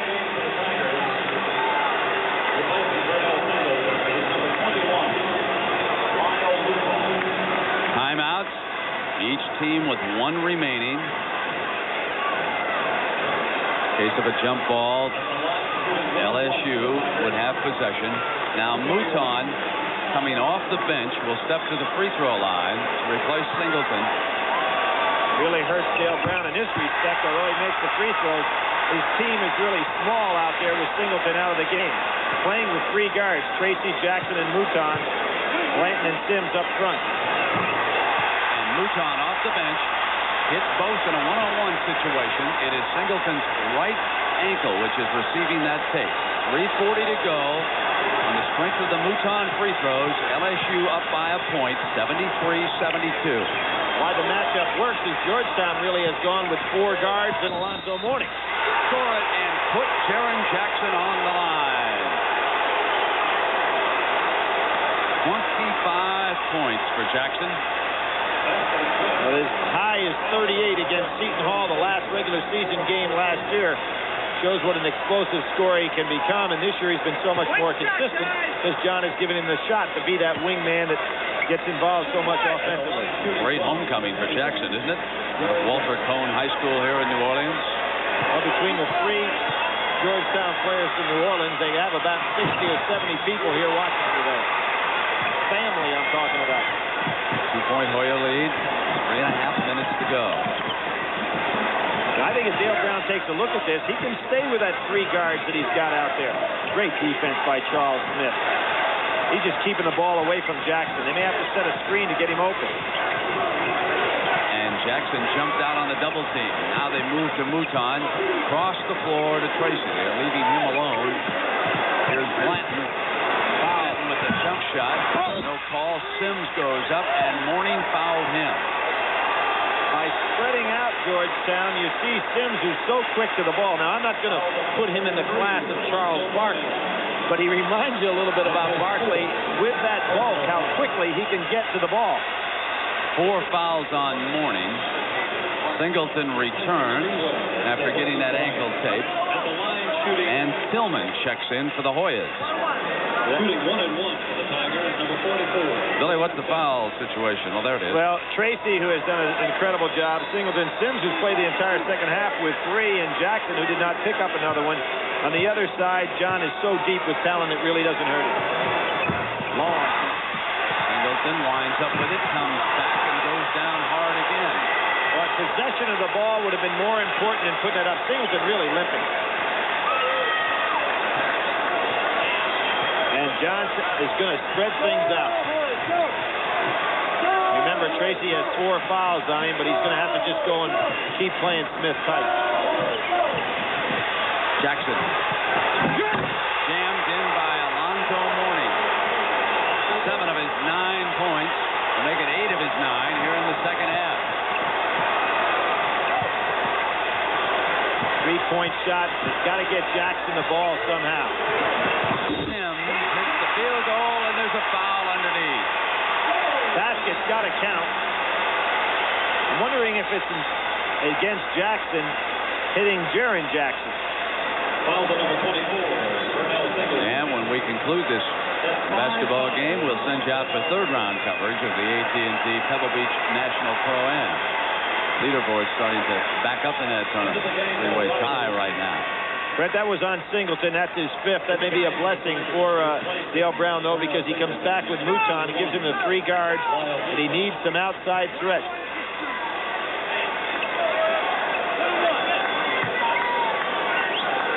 Solid game for a freshman who's going to have a fine career at LSU. Excellent defender, leaps well. Sims pulls down the missed free throw. LSU can tie it this trip. Extra time remaining. Jackson. Put him on the line. The kid is special. Bryant is a great defender.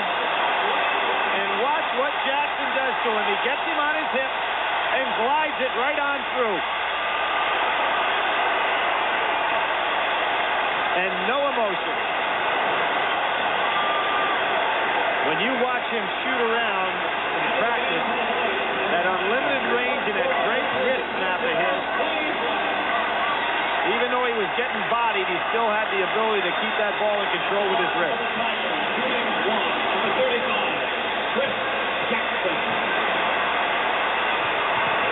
And the kid puts him ahead, 78-77, 2:07 remaining. And that was a pretty good matchup. Blanton playing Alonzo Mourning, doing an incredible job on him today, and they've got guards against guards.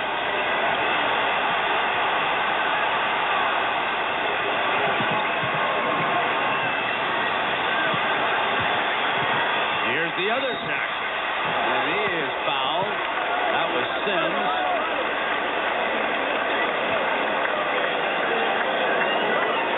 So Jaren Jackson, with 26 points, steps up to the free throw line, and the Hoyas trailing by 1 at the 1:45 mark. Fred, this is a tough defense, tough offense to handle because you have Alonzo Mourning setting these screens and 4 guards that can handle the ball so well coming off of him.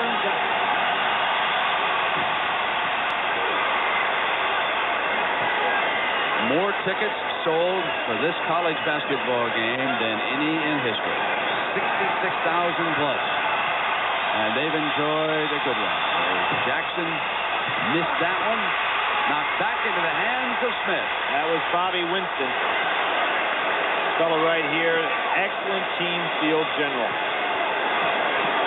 Good passer. Hard to double team him because of his size. Going to straight 4 corners now. Change again. Been some great memories here in the Superdome in terms of college basketball. Keith Smart of Indiana, Michael Jordan of North Carolina. Championship games that have unfolded here this decade in the Dome. Place has been great for CBS.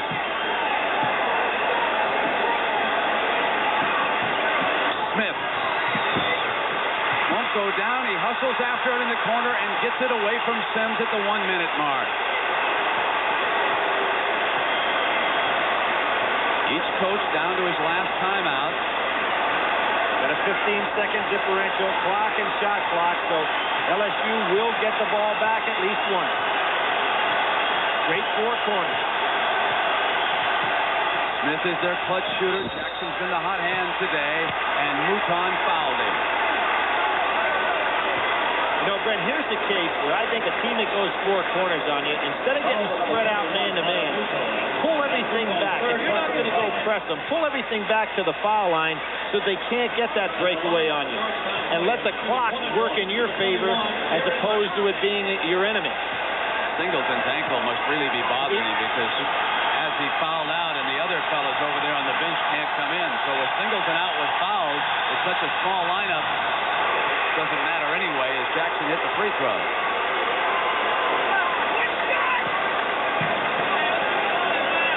It has been a great homecoming for this man.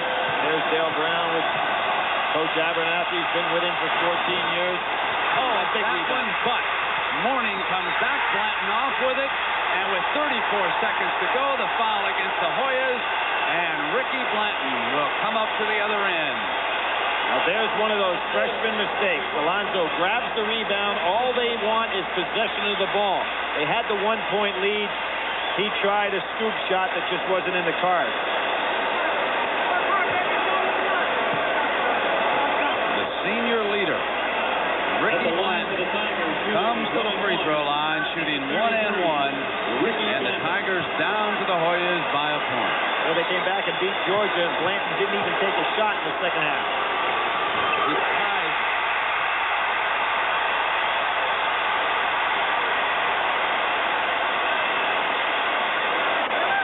Dale Brown's going to stay in man-to-man.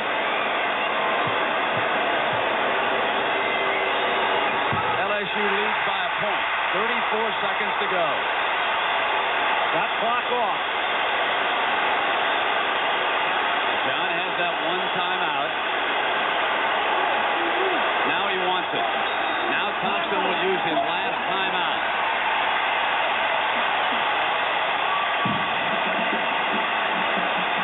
The way he was looking at Charles Smith, he's going to be a big player when you come back. 4 seconds to go. Georgetown's ball, and just a moment ago, Dale Brown talking to his team. Ricky, you got to throw the penalty. You got to step out. Hey, don't let them get a second shot, all right? Because they're going to shoot to try to win it. We get the ball, we go home, unless we can intercept it. I got a feeling we might intercept it. Hey, help each other.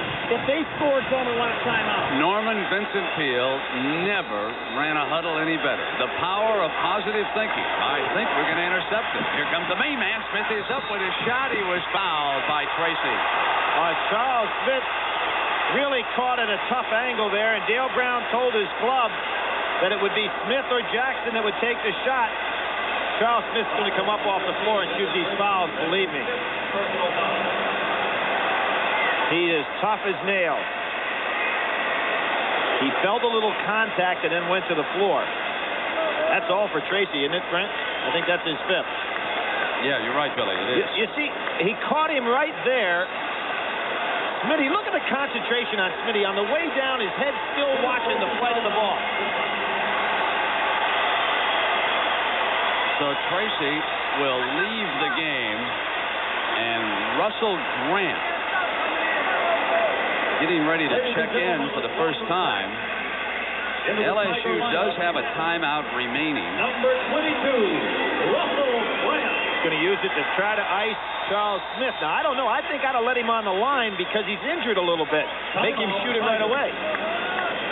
He scored 31 points here this afternoon, and he's 6 of 7 from the free throw line. I would guess that the one player you really have a tough time icing is Charles Smith. He is Mr. Cool, and we'll be back to see him at the line in a moment. Hey, I got a feeling he's going to miss. I got a feeling. I got a feeling. No timeout. No timeout. Gotta believe. At the free throw line today, Georgetown 11 of 21, only 52%. But Charles Smith shooting far better than that. He's missed only 1, and he's hit 6 for John Thompson. So he steps up. And now, over at the scorer's table, They thought they're waiting for us to come back, Brent, but we're already here. I guess they don't realize that we are back out of commercial. Now they get the signal, and away we go. Smith was all ready to pull the trigger. He was lined up. So he'll start concentrating all over again.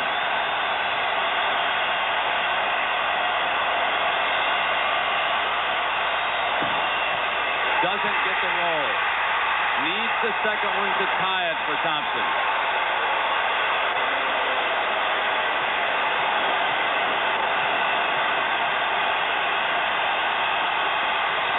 We're tied at 80. 20 seconds to go. LSU's ball. They'll try to get it into Chris Jackson's hands. Mouton gets it over to the freshman sensation, and here he comes against Smith. They triple team him. Somebody's open underneath. He keeps the dribble. He's looking for a foul. Doesn't get it. The shot short up to Flynn. He hits it at the buzzer with 1 second. LSU wins it. LSU wins it.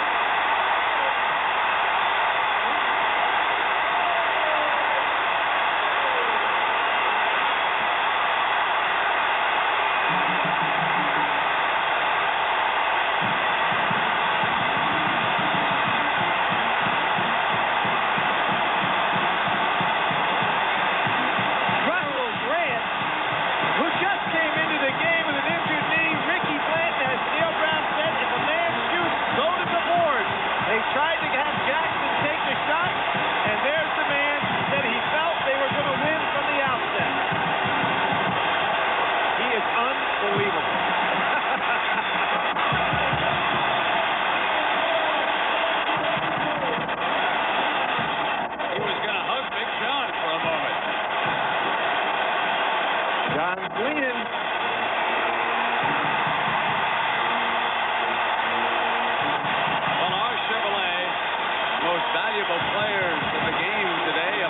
Jacksons, they were dynamite. Sharon Jackson from Georgetown, Chris from LSU. The High Point men, a check in the amount of $1,000 is donated to each school's general scholarship fund to further assist qualified students in their chosen field of endeavor. Well, that wraps it up for James Brown and Billy Packer. I'm Brett Musburger. So long for the Dome in New Orleans. The final score, LSU upsets Georgetown 82-80. Good monkey. But Ed said Bud Light. If you want the one... Baton Rouge in the Assembly Center. Let's take a look at our AC Delco starting lineup. We begin with the guard Clarence Swearingen, the excellent defensive specialist, averaging better than 11 points a game. Ronald Taylor earns the start, 5 points a game for Ron. Doug Roth, the shot blocker, had 6 in the first meeting between these two. Mark Griffin can fill it up from the outside. And Dyron Nix, Tennessee's leading scorer, 22 points a game. Don DeVoe, 11 seasons in Knoxville, can win his 200th game for Tennessee with a victory today. For LSU, Chris Jackson, the freshman phenom and LSU's leading scorer. Lyle Moulton, steady, growing stronger, just a sophomore. Renell Singleton, 18 points in game number 1. Wayne Sims, we talked of him in our pregame show, rugged inside. And Ricky Blanton, he's played the post position, the power forward, and now the small forward. And for Dale Brown, in his 17th season here, he has beaten Tennessee in 5 of the last 6 meetings between the two schools. That's our AC Delco starting lineups. AC Delco, automotive parts that don't just fit, they match. Our opening time, because that puts so much pressure on him that he's going to have to live up to. Well, the kid's very level-headed. He's answered every wish. A great player. Don DeVoe only released that starting 5 to us if we promise not to give it to anyone else. He was quite secretive. There it is. Great matchup. You see Nick, he'll be guarded by Blanton when they go man-to-man. 2 great players who have been through the wars, the leaders of both teams. There's Don DeVoe, done a great job. Was 5-0 at one point, then lost 4 straight. Changed the lineup. Now he's back on an uptick on a roll. His 11th year in Knoxville, his 18th as a college head coach. The crowd in the Assembly Center has just been warned that they may be assessed a technical foul if they continue with their demonstration of enthusiasm. Now, he did it differently than Billy Tubbs from Oklahoma. Billy said, no matter how bad the officiating is, don't throw. Dale did a little bit more subtle that time, and don't throw things. He is 14-8 against Don DeVoe and Tennessee. This for first place in the Southeastern Conference. Just 3 weeks of SEC basketball remain prior to our tournament in Knoxville. We're glad you're with us. And the opening tap belongs to LSU. It is Jackson to Blanton outside the line for 3. That's what you call recognition. Getting it down the floor quickly. Both teams like to run. Blanton sticks it. Both teams will play a man-on-man today. Swearingen over Jackson connects for 2. Best penetrating guard in the conference. He wants to try and get Jackson in foul trouble. Took him to the hole. Mouton started to move. Cut off by Taylor. This is Blanton with penetration. Tried to pass it across the lane. Roth deflected it. Swearingen control. To the hole. And a whistle. Mouton from the left side with the foul. This game's first. Great matchup. Nick guarding Blanton. Swearingen with the steal. Watch him go solo. Split the seam. Throw it up. Draw the foul. He's off on a roll immediately. They sat him down when we did the Auburn game last weekend. He earned a spot back. Woke him up. Now he's playing like he's capable of playing. The senior struggles at the free throw line. As you see there, only 46 of 86. He heard you. He answered. He has all 3 for the Vols to tie it. He'll be the all-time trivia man for Tennessee. He was the first player to score a hoop in the Thompson Bowling Arena. Off the tip, the dunk. He's been in double figures 4 of Tennessee's 5 most recent games. And he's well on his way this afternoon, already with 4. 53% shooter to me. Nice rotation.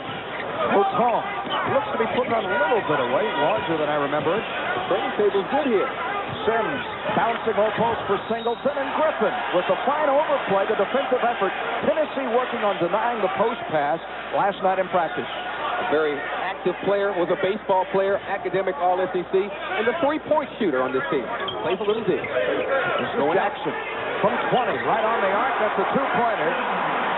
Chris's first bucket, he averages 27 a game to pace the Bayou Bengals. He didn't wait 19 minutes to get his first deuce this time, right off the bat. Ross, 22 feet away from the hole to Griffin, the forward, who can shoot out there. Elects the pass to Taylor, who forced it. It won't fall, and the rebound is to Sims. Bad shot. Racehorse. Jackson feeding Singleton. Griffin there, contact. Singleton will shoot a pair. Nice pass to set up the ensuing pair of free throws. You see what LSU wants to do. They want to run down the floor. They fill the lane. Singleton gets down. Good pass. Stops on a dime. Good call. He'll be at the line. Both sides with the foul now. Don DeVoe's balls and Griffin hit with their first. And here is Vernell Singleton, just a freshman. He's played outstanding basketball for LSU. One of the guys that Dale Brown really wasn't counting on before the season started. His emergence has lifted this team to a different level. He made them both. LSU by 3. Both teams very similar in style. They have the star player, Nix and Jackson. Lots of role players that like to spread the floor and up-tempo it. Looking for Nix. He's yet to touch the basketball to the top of your screen. Ross with it. Blanton all over Dyron Nix. Swearingen backing in on Jackson. Throws it up. It will not go in. Singleton clears. He's only 6'6", but he got off the floor that time. What legs, what legs. Good Jackson. Great pass to Sims. They love it, they love it. Jackson second on the LSU roster in assists. Picked up a brilliant one there. Everybody talks about his shooting, but boy, can he find the open man. Zipped it in there. Moton deflects it out of play. Is this what they call threading the needle? Look one way, bam, right to him. Sims ought to say, thank you, Chris Jackson. The perfect pass by Jackson. Travis Henry off the ball bench. Swearingen will sit down. Henry has been a starter this year, number 25. This is Ross from 12. Off the iron, gets his own missed shot, which he does so well, and fills it up. Use the glass. Doug Ross, big man in the middle, going up strong. Averages 10 a game. He has his first 2. Jackson, no, and it comes long to Sims, right back to Jackson. Dishing off Moton inside the arc. Every superstar does about 3 things. He wants the ball late in the game, he creates, and he distributes. Jackson just did it, Moton answered. And Dyron Nix is yet to touch it. The offensive end, now he does against Blanton, going up there, offensive foul. Ricky Blanton playing well defensively for LSU early. As a freshman, he went against people like Provis Ellison. Inside, he plays behind Nix, gets a little help. Good acting job, good call, go the other way. Watch it again. As a freshman playing against big centers, Kenny Walker, that time he drew the foul on Dyron Nix. Jackson double clutch. It came up short, got his own missed shot, adjusted over Ross, and finds the net. You can't coach it, you can't teach it. It's just called quick release, quick jumping ability. What a player. The Mississippi freshman was 4 of LSU's 13. Henry against Jackson. Threw it away, looking for Nix. But Tennessee is intent on getting Dyron the ball. Actually, he really, I believe, was trying to find Ross because Ross man had come to double team Nix down low. Don DeVoe says, let's go. We got to keep it close on the road early. Jackson against Henry. And Travis commits Tennessee's 3rd foul, and this game is not 4 minutes old. There's a quickness difference there. Henry cannot possibly keep up with Jackson. Has to funnel him away from the middle toward the sidelines to get some help. Yeah, but Henry is a solid defensive player. He's second on the ball roster in steals. Not a bad guy to put on Jackson for a minute or 2. Moton. It hit the top of the backcourt, and it will go to Tennessee. Big possession early. Tennessee trailing by 7. They want to work it down low. Got to get Nix involved. In the half-court game, Taylor to Henry with the hand pass. Good pick. Out front. This is Ron Taylor connecting from 3. He earns the rare start. Carries his first shot. the 6'3 junior from Moulton, Alabama, to pull Tennessee within 4. He hit 53 in junior college. You know he can shoot the ball. 3-point shooter. Sims spinning, shooting, missing. Mouton runs it down. Kept alive by Singleton. Blanton again. Blanton's second three-point field goal. The Vols are hot. Or rather, the Tigers are hot. Ricky Blanton, the heart and soul, the leader. Mr. Inspiration. Griffin in the corner, out to Henry Roth, way outside.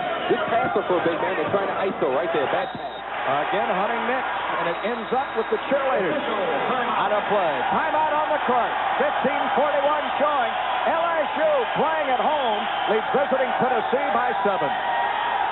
SEC basketball is brought to you in part by the owners of Days Inn, hotels and suites in the Southeastern Conference. Boy, is LSU shooting the ball well early. Both shooting well. LSU getting more shots means they're leading the battle of the boards. Here is Sims from 18. In and out. Touched the rope and came out. Usually automatic. Soft touch. A rare miss for LSU. Rock to Henry. Has 3 turnovers. LSU only 1. They've got to protect it better and get some good shots at the basket. Griffin out front to Nix. Ooh, Ross wide open. They got to get it to him. They pulled Nix out high and Ross down low now. Nix has come outside. Ross forced it. Short. Over the back. He fouled Sims.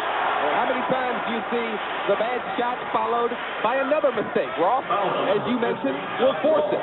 Now he commits the Cardinal sin over the back. Good block out position by Sims with the wide body. Tough to get around him. The 4th team foul on Tennessee. The first on the big man in Doug Ross at 6'11". And this is Sims who drew the foul to Blanton, who's nailed 2 3-pointers. And he'll try for a third. No. And the foul is on this time. LSU. Mouton over the back. Good blocking out by both teams. Good position. LSU spreads the floor well. Good floor spacing the shot. Watch the inside position. Taylor over the back. Mouton. Good call. Griffin out of notion. Will not shoot. Henry now to Ross. He's so nice to the officials. I can't believe it.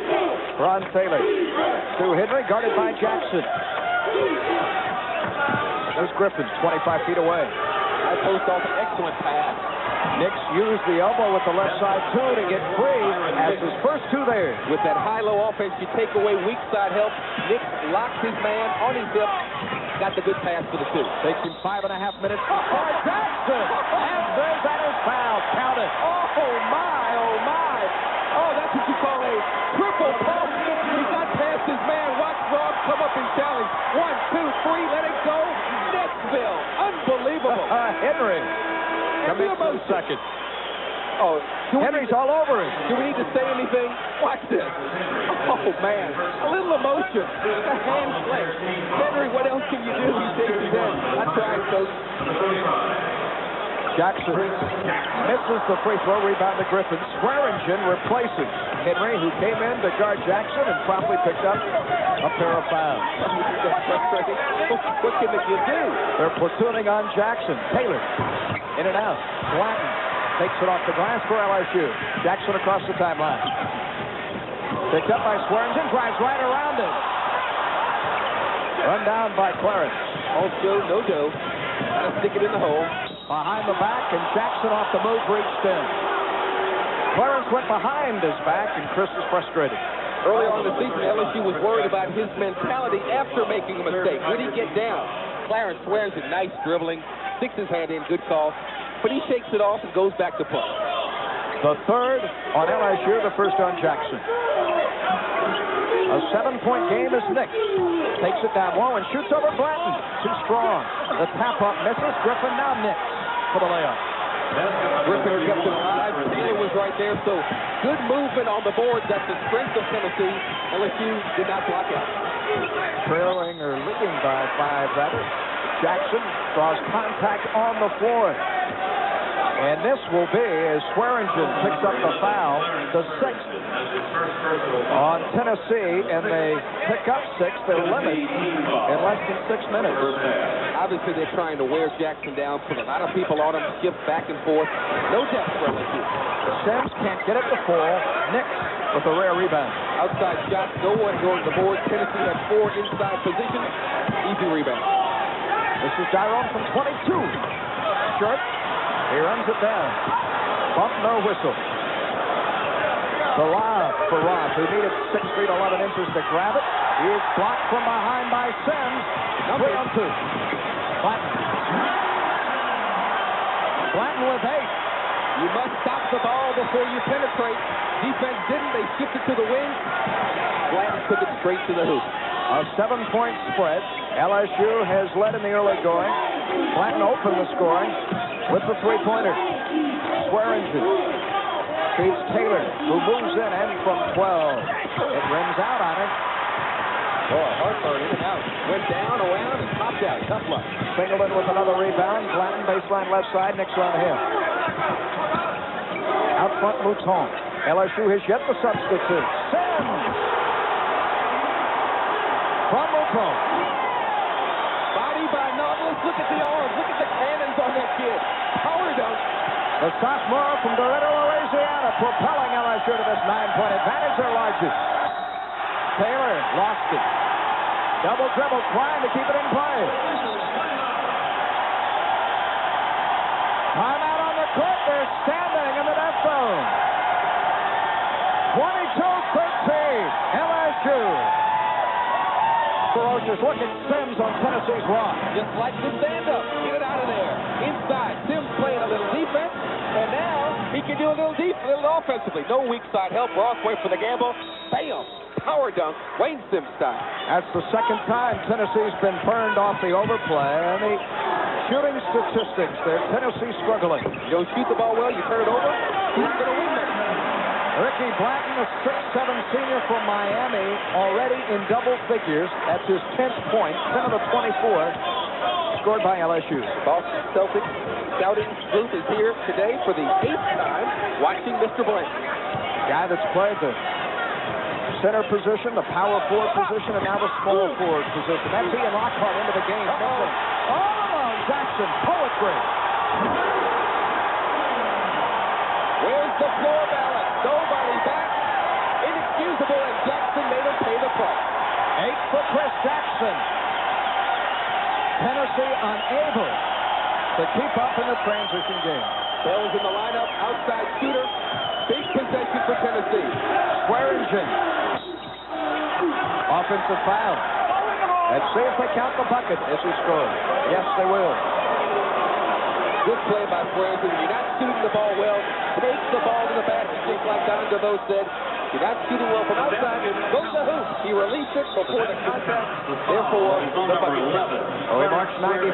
Swearingen, having committed his second foul. Swearingen has a pair. Henry has a pair. Nix, Griffin, and Ross with 1 each. Well, with 11 minutes to go in the first half, LSU cannot do any better. They're shooting the ball well. They're hitting the glass. They're getting breakaways. Tennessee's got to hang in close and try and make their run. Blanton hit the front end for his 11th point. He scored in double figures in 25 consecutive games. In a streak which stretches all the way back to March 11th of a year ago. He had 30 against Vanderbilt. A 13-point Tiger lead against a team that's dominated in this arena for 5 years. Clark, through contact. So Don DeVoe well into his bench with Ricky Clark stepping to the line. Clark recruited as a off guard, now playing small forward, so you know he can put the ball on the floor, a little overplay, a little spin dribble. Tries to pick up a pick by Swearingen, won't go, draws the contact, to the line for 2. Singleton with his first, or 4th on LSU. As Clark, only a 38% free throw shooter, drills it.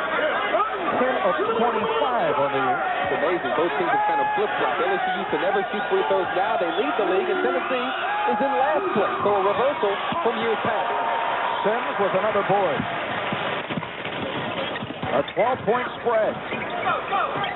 Blanton loves that spot on the floor. Comes out to the point. Mouton to Sims.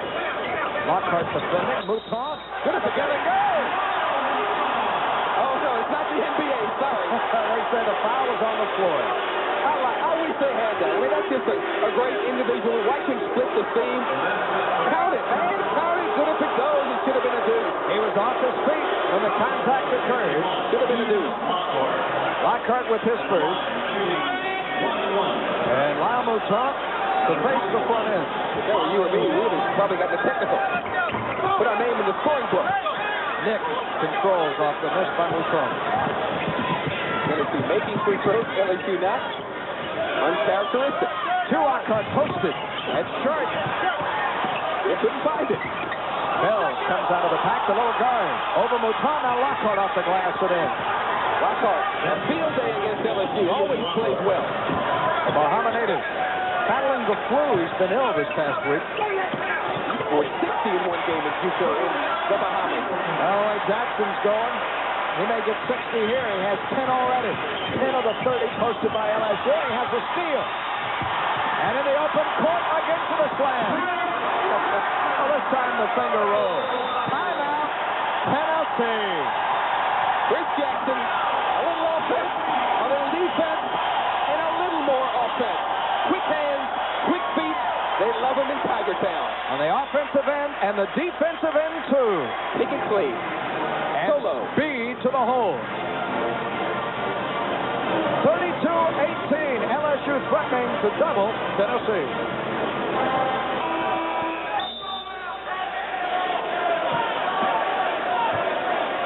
With Jordy Holbert, Paul Kennedy in the Maravich Assembly Center in Baton Rouge, where LSU enjoys its largest lead of the afternoon at 14.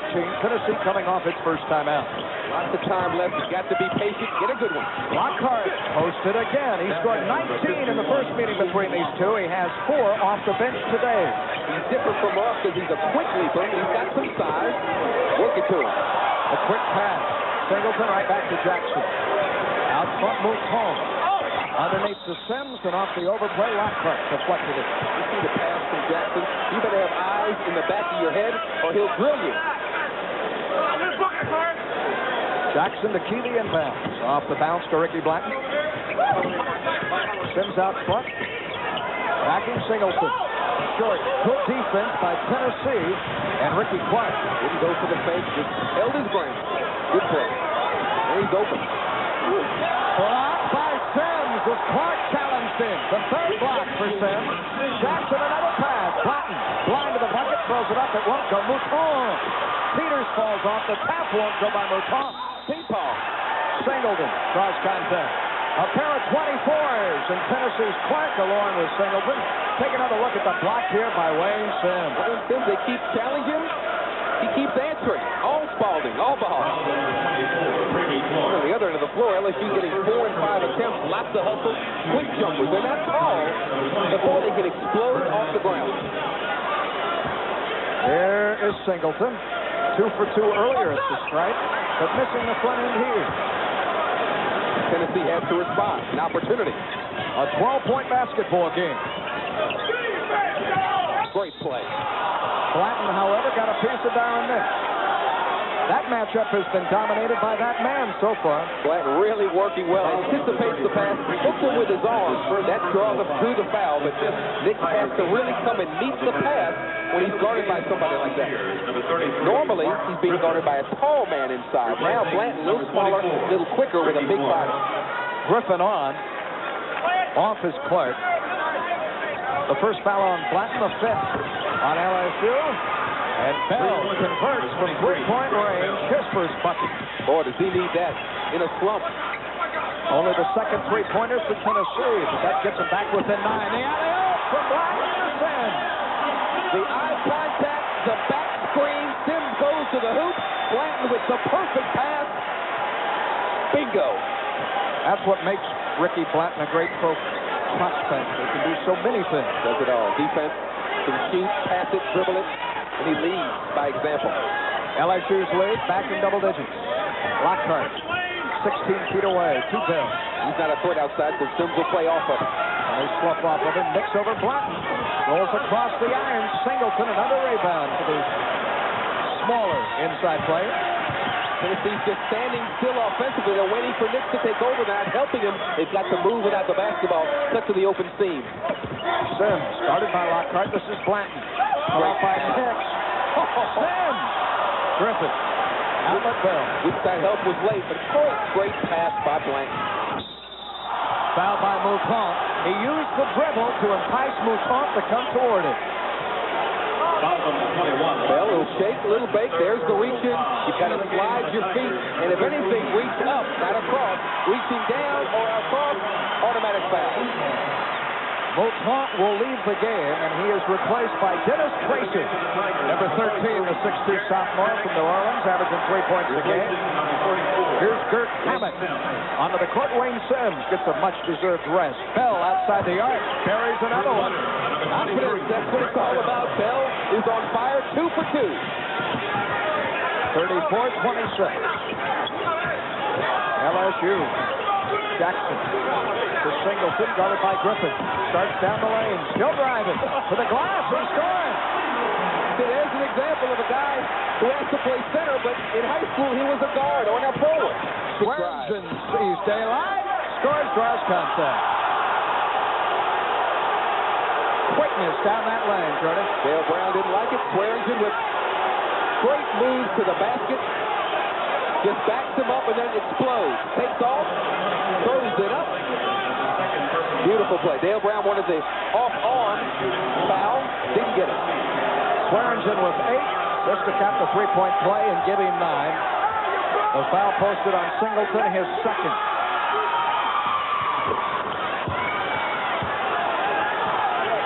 Swearingen with 9. 3 for 4 shooting at the stripe today. 36-29. LSU. Jackson's been a little quiet. Hasn't shot the ball of late. It's only a question of time. Blanton with Nick Sutton. To Tracy. Tracy, who wrote a letter to Dale Brown begging for a tryout. Blanton, there's Hammett. Another fine pass. Hammett left alone. That's the guard's responsibility. They drive to the basket. The forward drops down to help. The guard has to slide all the way down underneath the basket. He didn't. As a result, Hammett wide open.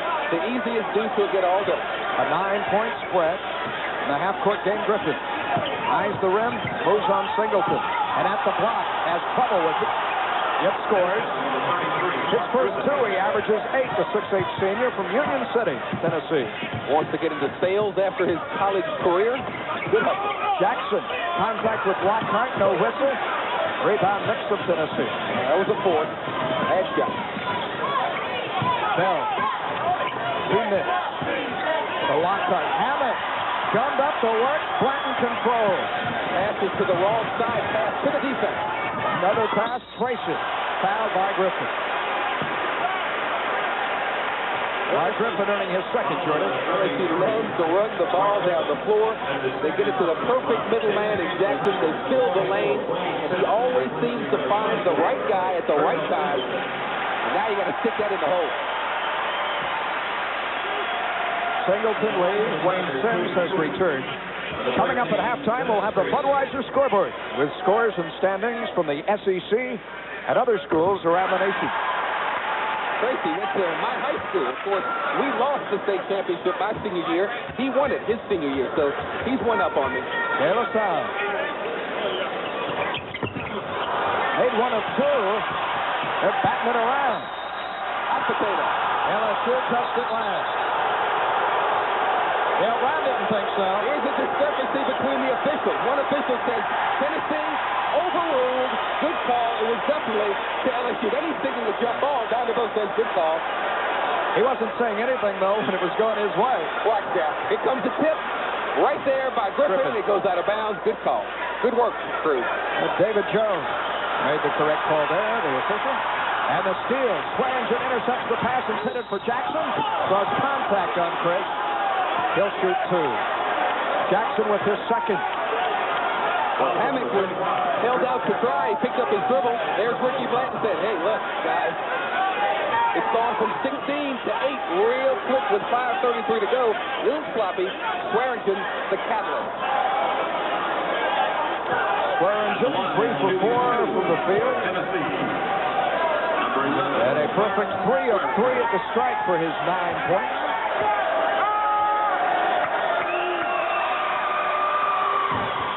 First game we did with him this year, he said, say hello to my mom. We did it. He lit the place up. Today he came up to me, say hello to my dad. One of those kind of deals. Hello, Pop. He made them both. 11 for Clarence Swearingen to pace the Volunteers, who have pulled within a half dozen of LSU. Whatever works, right? Whatever works. Blanton on Mix. Iron cuts him off. And taps it out of play. Nearly had the steal. Blanton picked it up. He was going to find Jackson posted down low. Great matchup. Two star players in the league going head up, man to man. Time for Mr. Jackson. Down low, Hammett. He scored already. This one rims out. Lockhart controlling. Swearingen scoops it ahead to Bell. This was a shot by the Dutchman. Bell fouled by Tracy. Dennis with his first. It will send Tennessee's Bell to the free throw line. Bell's so good with the dribble. Stops on a dime. Good call. Good foul. Bell is just one of those players that needs confidence. He's got it now, so he's looking for the shot. He's got the green light. Yeah, he's been in a shooting slump as of late. Started the last two games at point guard for Tennessee, and they won both of them. Mississippi State and Auburn. From West Virginia, he's third all-time in career scoring average behind Hot Rod Hundley and Mr. Clutch, Jerry West, so he's in pretty good company. Made one of two for his 7th point, a pair of three-point field goals. From London, West Virginia, a 5-point game. The Vols have been relentless in battling their way back. They haven't turned it over. They get a good shot. Jackson is fouled. Oh, he is wearing out Tennessee's guard. And Don DeVoe knows that depth is a problem, and there's Clarence Swearingen with his third. 3 in the first half. He's got to take him out. He's just back him up. He's got such a quick release. Got it right there on the elbow. Good call. Very, very difficult because he can drive past you, or he can get it off so quickly from the perimeter. Oh, yeah. His first free throw this afternoon for his 13th point. Here comes the third guard who will be assigned to defend Chris Jackson. Travis Henry on the bench with 2 fouls. Now Swearingen on the bench with 3 fouls. You need guards in the conference, no question about it, and they'll use all of them. Hammock out, Vernell Singleton back. You know, he hit a little iron on the last free throw, and he winced. He didn't like it. A perfectionist in purple and gold with 14 to lead LSU to the 7-point advantage. He's such a media star. They've asked him every question. Look, they finally asked the only question they didn't ask him before. What was his favorite dessert? He said banana pudding. Now they've asked him everything. Nix leans in. It won't fall. Lockhart there.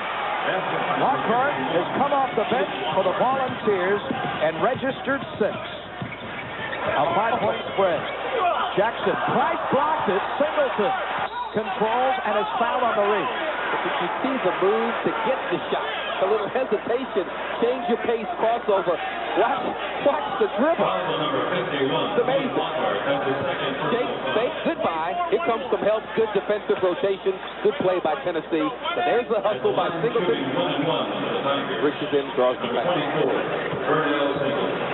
A foul was posted on Ian Lockhart, his second. He's Don DeVoe asked what was the call. Singleton 2 of 3 from the stripe. Hits the front end. All the coach wants is consistency on both ends of the floor. If you're going to call one play on one end, call it the same way on the opposite end. Then everybody's happy. 7 points for Singleton, already with 4 rebounds as well. Made them both. His emergence has really lifted this team. Nobody really wanted him coming out of high school, but what a blossoming process he's gone through. A 7-point spread. Griffin, too strong, and that's 2. Over the backboard and out of play. We're traveling 90 feet in the opposite direction. Hey, compares, says Dale Brown, Singleton to Ricky Blanton in their temperament, mental approach to this game. Team players, lots of heart, lots of effort. And don't kid yourself, there's some talent there too. Jackson with a quick step to get away from Price, and the blocking foul posted on Griffin trying to help out. Charity cost him there. It's amazing. It is amazing. Watch the heavy shoulder fake. How'd you like to guard this? See you later. Goodbye. Here comes help. In that position, Griffin has to put 1 foot out of bounds to make it obvious and get charged over. Mark, the 6'8" senior, with his third. Swearingen already with 3, and both Henry and Lockhart with 2. So the Vols have accumulated a mountain of fouls as Ronald Taylor, who opened in the backcourt, returns, and Griffith sits down. They've gone with the smaller lineup, has Tennessee. They play tendencies. LSU with a small lineup also. So Tennessee will come in with some guards and try and match up that way. Well, they got 13. Jackson made them both. Timeout on the court. Ricky, will you beat my Valentine? 45-36. They love the Bayou Bengals in Baton Rouge. I've been saying for years that billions of Chinese couldn't care less what happened in the SEC until yesterday. He got a letter from Beijing from a Tiger fan. He said, I'm going to have to throw out that story. They care over there, too, what happens to the purple and gold. LSU and Tennessee both shooting respectively from the free throw line. LSU getting more opportunities, meaning they're going to the line more, taking the ball to the basket more. With the basketball, Ronald Taylor, the junior. Nick. He's been quiet in this first half with just 4 points, works on Blanton. They double on him. Bell is open from 15 and buries the shot. Well, Tracy's not going to block his shot, so he shouldn't leave the floor in the first place. He should try and keep his body between he and the ball. Play solid D. Blanton wanted the ball, Sims got it to him, then Ricky could not hit the shot. Now outside the arc. It rims out, he's fouled, and fouled by Price. Well, that would have counted for 4. Down to those really getting on him saying, you're calling him down here, but not on the other side.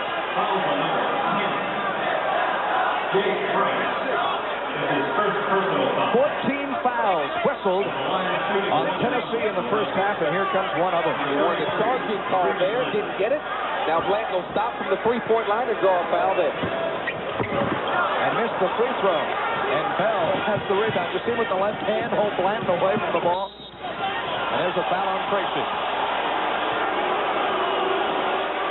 Tennessee's keeping in the ball game. They only trail by 7 because they're being patient. They're sticking free throws, and they're getting the ball in close to the basket. Tracy with his second foul. And at the line, Greg Bell. At the line, 1 of 2. There we go. Tennessee's sixth man.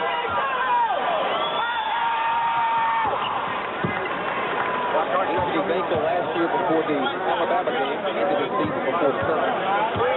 But still made the all-freshman team. And should this game be close down the stretch, it could be Bell to take the final shot if Tennessee had the advantage. He shoots it that well when he's hot, although missing here from the line. He's one of the few true one-on-one players. Jackson, that did not hit the iron. Yeah. Straight up and down. His first three-pointer, his 17th point today. Price, 2-run Taylor. On the wing. Nix pops out. Blanton comes right with him. Bell on Tracy. Lockhart posted over Sims.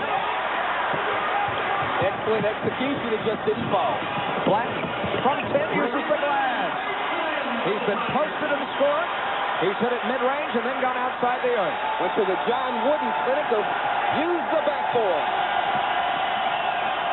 Suddenly, LSU leads again by 11.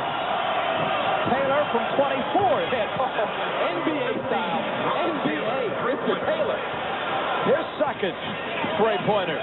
That'll keep you in the lineup. That quiets the 14,000 in Baton Rouge. Blanton bounces for Sims, who tried to save it. Price intercepted. Miscommunication. Blanton had a good pass to the basket.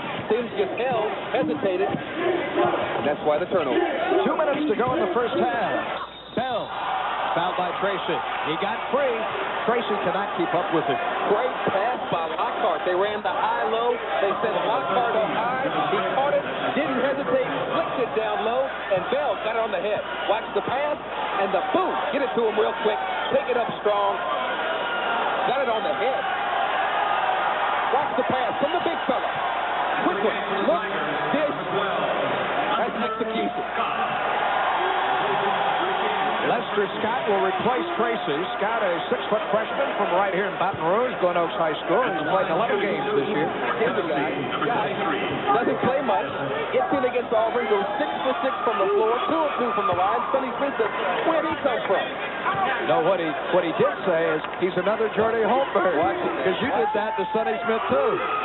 He told Dale Brown, why don't you put in Holtberg as long as you're going to put in Scott? Come on, now. Made them both. Did it several times. The Tigers still in. A 6-point game. Jackson cannot make it 9. Sims chases it down for LSU. Posted Singleton. The jumper. How sweet it is. Look at the smile. Third L. Where did that one come from? 8 for the freshman. Here's Nix trying to answer. Oh, no. Sims affected the shot. Jackson being chased by Price.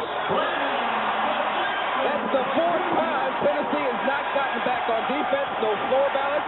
And Jackson had the solo trip. With a minute and 20 remaining in the first half, Jackson is a point shy of 20 in the first stanza. Ronald Taylor for his 3rd three-pointer. A knuckleball. Nothing but net. 54-47, Jackson, a 2-pointer. Up and down, racehorse basketball.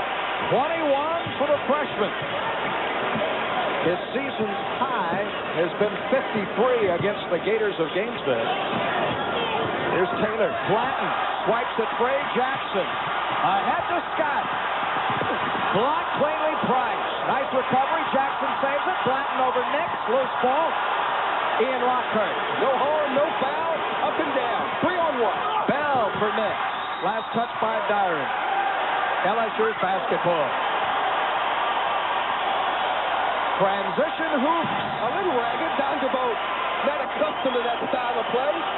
Given up 56 points already, but they're still in it. They've got 47. They'll hold it for 1. Yeah, Don DeVoe used to be a half-court specialist, but he, like Dale Brown, is adopted with the 3-point arc and the 45-second shot clock, the run-and-gun philosophy. Let's play up tempo. The shot clock off here. Players that have the ability, you got to let them run. LSU will take this advantage into the halftime dressing room, playing for the final shot with 10 seconds to go. You can bet it'll either be Jackson or Blanton. This is Scott. Scott, Bell deflected it. Nix tried to chase it. It was touched by Scott, out of play. You could have called that held ball, but it would not have mattered, for the arrow points toward Tennessee's bucket with 3 seconds remaining. Sorting is through to play some defense. This might be a situation where you try and advance the ball up the court, call a quick timeout. With 2 seconds left, have a shot at the basket. We'll see what Tennessee does. Lockhart ahead to Bell. The clock doesn't start until it's touched. Bell deflects it out of play. 2 seconds expire. Almost as good as a timeout. They got the ball closer. Dale Brown wants to protect the basket. Pissed up. 1 second to go. Tennessee and Don DeVoe with the ball. Bell to Taylor. At the horn. Good for goal. It does not win at halftime. And LSU leads by 9. Dale Brown, hands on his hips. The crowd loves it. Lots of the balls from the Tigers. High coaching staff and team at home watching this one. LSU got the lead the first half playing man. They stick with it. Bell, air ball. Sims didn't see it. It's knocked out of play by Dyron Nix. So Sims, who was very sharp in the first half, couldn't find it. He was turning around in the lane looking for the ball, rolling around. All man concept, right? He had his man, didn't find the ball. Nix off the inbound, blocked by Blanton, save to Mouton. Ahead to Singleton, a deflection there by Taylor. Mouton underneath Huck. Sims deflected by Lockhart. The right idea, just a little overpass. You think Mr. Blanton has Nix frustrated a little bit? Nix looking for fouls. The good block. Good clean play. They go the other way. Ricky Blanton. In the corner, Jackson from 24 for the three-pointer. Well, he's only 3 away from his average, and we've got lots of hoops left. We've played just over a half, and LSU nears the 60-point plateau. Up and down. Nix posted. Only his 6th point, and he's fouled. Fouled by Singleton. Yeah, the first time Tennessee runs its set offense, they get the ball to Nix. Excellent pass from Price. He sets the whole thing up. Nix got position. The one power bounce. He explodes up, gets the contact, concentrates. That's what he needs to do. Singleton earns his 3rd. The first of this half. Nix, a 75% free throw shooter, looking to cap the 3-point play. It's a lot easier to get your points when you have your hand on the ball like Jackson does so much. Nix really has to work inside and get the ball from others before he can score. Mouton the skip pass, and that is a ball zone. A rare 3-2 from Don DeVoe's troops. Right at the top, he'll drop down when the ball goes to the wing. He'll have high post responsibility. Mouton with the bounce to Sims, who drives right around Lockhart, except went a little bit too far and went out of play. That was a good move by Don DeVoe. Change things up a little bit. Maybe take away the penetration of a Jackson. Make him shoot from outside. And talking to Don DeVoe, he says, we don't even know where to find Z in the dictionary for zone. Well, they found it right now. And first opportunity, work for it. Bell can't get it against the defensive play by Mouton. Can't get it inside, and now he travels. Mouton, fine defense. Well, he tried it from the top of the key. He moved over to the left wing, picked up the pivot foot. A little traveling. Don DeVoe says, well, doesn't get any easier. Talking to his chief strategist there, Fred Bryant, on the right side. Mouton. Again, Jackson off the pass. Jackson quickly up, and in from three. Maybe from 4. That was so far out there. Didn't even hesitate. 27 for Chris. 62-50. Lockhart answering a 3 with the 2, however. Another great pass from out to in to the open side. Lockhart drop step, power move. A 10-point spread, advantage LSU. Blanton with the bounce, Mouton. Price, no whistle. As Sims comes up with it, however, Jackson outduels Bell for the ball. Great pass for Sims. Air ball contact, no whistle. Nix is down. And slow to his feet. He wanted a charge. Should have got one. Sims should have used the backboard. Bell to Price. Lockhart with the hook over Sims. You notice a slight tendency from Tennessee. They're playing 3 out, 2 in. They're kicking it down inside every time down the floor. Jackson's driving inside and scoring. Well, he said he's tired of hearing us say 3-pointers, so let's take it inside and shoot over the big fella. 29 for Jackson. Something special. He's one of the 10 finalists for the Eastman Award with people like Danny Ferry, Sean Elliott, Todd Lixie, only a freshman. Poor pass intended for Lockhart. Jackson for more, and he's fouled. Either you foul him or it goes in. Dale Brown thumbs up. I taught him that, right? Wrong. He had it from birth. The Eastman Award goes to the Player of the Year. Chris Jackson in there with some big names. The first foul against Taylor, the first against the ball. Basketball, one of those few sports that one player can come in and make a difference immediately. This fella did it for LSU.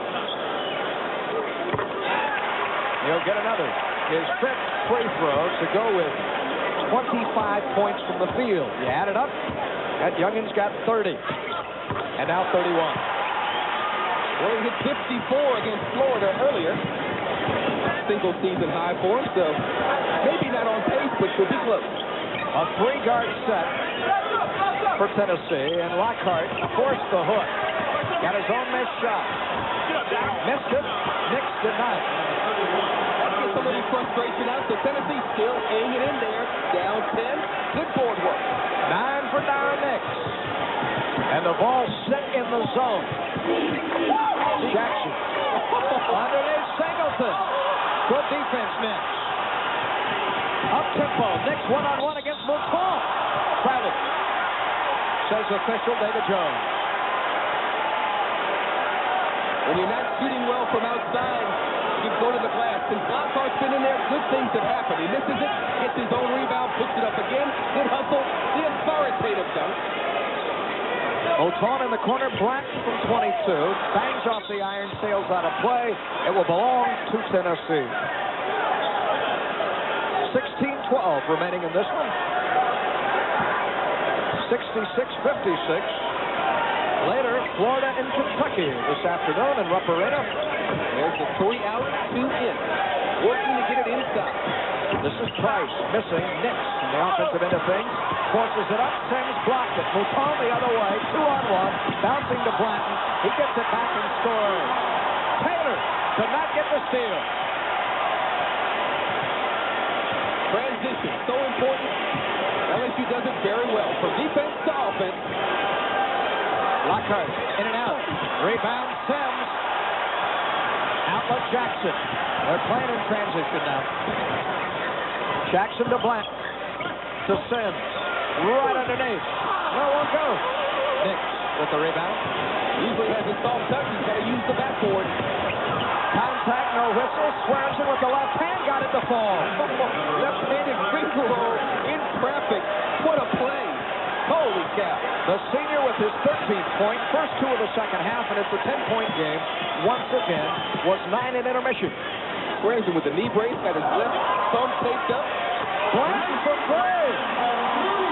For the third time. His 17th point. The look-away assist from Chris Jackson. The defense has to focus when you're playing a team defensive concept.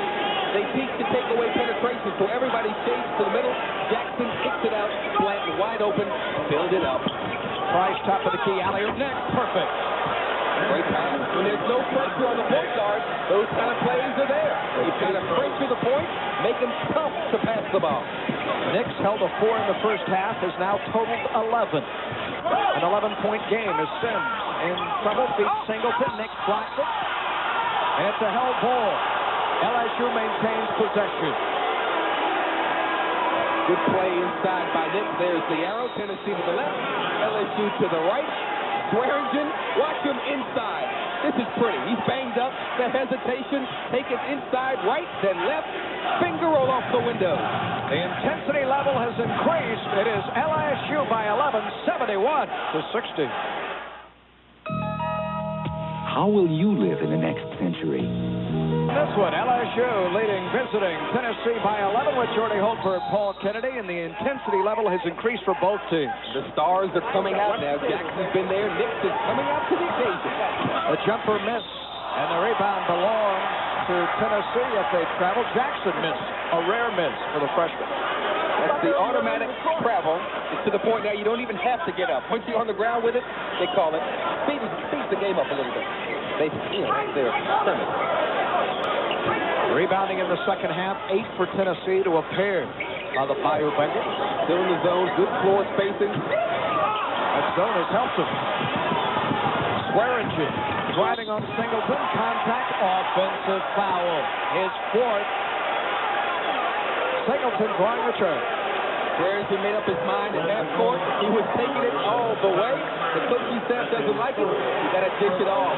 Good play by Singleton. Jackson weaving, feeding, stands from 10. Will not go. Doug Ross into the game, too. And a foul on Price for Tennessee. The freshman earns his second with the reach. You know how many assists Jackson would have if Sims and company would stick some of those shots? Incredible no-look in traffic pass. Nix back in the lineup. What a showman. A taller lineup for Tennessee. Swearingen departs. Nix returns, so Nix, Lockhart, Ross. A tall front line. Blanton got the inbound pass from Jackson. That shows the inexperience, the lack of knowing how to play a zone against the inbound pass. Everyone was zoomed into the ball. They got the easy layup. That calls the timeout. Yeah, Don DeVoe saw it too. Timeout, Tennessee, their second. DeVoe and company with 2 remaining. They trail by 13. Knoxville, just a month away, Jordy, in the 1989 SEC Championship Tournament. Great tournament, lots of parity, lots of teams jockeying for position. With all the individual stars, come out and see some great hoops. Price, rim of the arc, can't get it to fall. Nix is there. The ball's out rebounding the Tigers in the second half and battling back into it. Big time move there. The LA Clippers are here to take a look at Mr. Nix, and I think they woke him up today. Little tall from 3. It won't fall. Another board in orange by Lockhart. This is Price across the timeline. Taylor alone from 3. Well out. He is there and feeds Lockhart. Board, you mentioned it. Leon Lockhart doing it again. Tennessee right back in it. 9-point spread. Lots to play. The largest lead by our count, 14 in this game for LSU. But it's been around that mark ever since. Jackson to Sims, right back to Chris. They've got Nix on Jackson on that wing. And Lockhart on the other side, so tall people on the wing. He shoots over Nix. This one won't fall. Singleton rebounds, reverse layup, no. Ross there at 6'11". Price presses the action, 3-on-2. Numbers game. And scoring his first 2, the freshman from Chattanooga. That's a 7-point ball game. Timeout, Dale Brown. Let's see, right in it. Ross made him change the shot. Dale Brown didn't like it. Tennessee quickly down the floor. Price all the way with the soft touch. Back in it. Tennessee has not won here since 1983. They're back in it now. 8-2 run by Tennessee, forcing LSU to call timeout. Tennessee went to the zone. That helped them defensively. They went inside offensively. That's why they're in it. 13-5 on the board. And Chris Jackson, when he has to, comes up with a big three. Diagrammed it straight out the hut. A 10-point game again. Price, high post, Ross square to the hole. This is Taylor. How many steps was that? Mouton, Jackson, ahead to Lyle. Taylor chasing, fouling. The shoot two. Intentional foul. It is. Yep. 2 shots in the ball. Exactly. Good call, Mr. Kennedy. You don't want to do that. You can get away with it, but Taylor thought he couldn't. He'd rather give up 2 than the potential of 4. There's the automatic foul. Sonny Holmes right there to cross his wrist. Needs intentional foul. Don DeVoe doesn't like it, but it's a good call. Taylor with his second. The Vols now with 4. Mouton will get another. And LSU with the ball. Taylor will not 4. 5 for Mouton. And the ball belongs to LSU. Where's he from? Mouton. Where's he from? You hang with that Cajun name pretty well. You like that? It was dinner last night that you served with the etouffee and the oysters and Jackson on a Saturday afternoon. Just another walk in the park. Gus Piazza put on a spread last night, didn't he? Sure did. A good time had by all, and Jackson having won this afternoon. 37 for Chris, 79 for LSU. Big possession. Tennessee has to get good shots. Nix came right back off the iron. Blanton with the rebound and then traveled. Did not establish a pivot foot. Didn't complain, just stuck his fist up. Let's play a little defense. Go back to work. Since Dale Brown called the timeout, LSU has outscored Tennessee 6-0. That means the timeout worked, didn't it? Taylor. Tough shot. Ends that run. Ron Taylor's first 2 of the second half, Jordy, now with 11. Forced it. And it's off to Price. Jackson trying not to foul, and now does. Price would have been wiser simply to lay it up rather than jam it and miss it. That would have been a 3-point play. No question. He wants the automatic intentional foul. He won't get it, but you're right. You got to lay it off the rim, get the 3-point opportunity, a little showboat. Too much icing. Didn't count. Jackson with his 3rd foul. Only the 2nd posted against LSU. Jackson, as you see there, officially with 36. As Dale Brown chats with official Sonny Holmes. Don DeVoe, rather. He's saying, please call it both ends of the floor with consistency. Price, who missed the jam, cannot hit the free throw. That's his first miss this year. He was 10 of 10. 11 minutes to play, 11-point spread, coming down to Casey. He missed them both. That really hurt.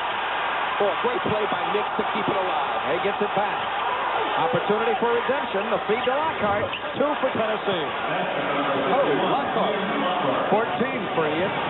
Had a career against LSU earlier. Hit 60 back in high school. Playing today. Yeah, 33 in 2 games for the reserve forward against LSU. This is Mouton to Blanton, cross-court Jackson. From 3. Passes around and will not fall. Singleton gingerly earned the tap. Blanton missed from 3. Mouton can't get it. Lockhart another board. LSU going to the boards, but you notice everything is perimeter. The zone is shut off the inside game. Tennessee hanging tough, down 9. With 10 minutes to go in the game. A big lineup on the floor. Lockhart, Nix, and Ross. A win by Tennessee, which thrust them into first. Is that 3-2. Inside, Ross a good passer, trying to get it down low. Taylor, the bounce out to Nix with Blanton on his hip. There it is. Low post, looking for Lockhart. Blanton did Tennessee a favor by coming over to try and earn the steal. Oh, but he's just perpetual motion, always hustling. Dale Brown loves him, says he's the favorite player he's ever had here. because he's always hustling. Mouton sits down. We welcome Lester Scott, the freshman, back into the game. Played in the first half, failed to score. This is Ross, spinning, shooting, missing badly, and it's off to Scott. Being bumped by Ross. He throws it up and gets it to fall. You know, Coach usually says, "Don't get past it a couple times before you shoot." Lester Scott. Jackson earns the steal in the open floor against Price. And the human highlight film. Chris Jackson. They're high-fiving in the stands over that one. 13-point lead by LSU. Offensive foul. Lockhart with the push at the post. Portrait in motion. Watch the spin and the reverse. How sweet it is. The third foul on Lockhart has Don DeVoe shaking his head. That's the fifth of Tennessee.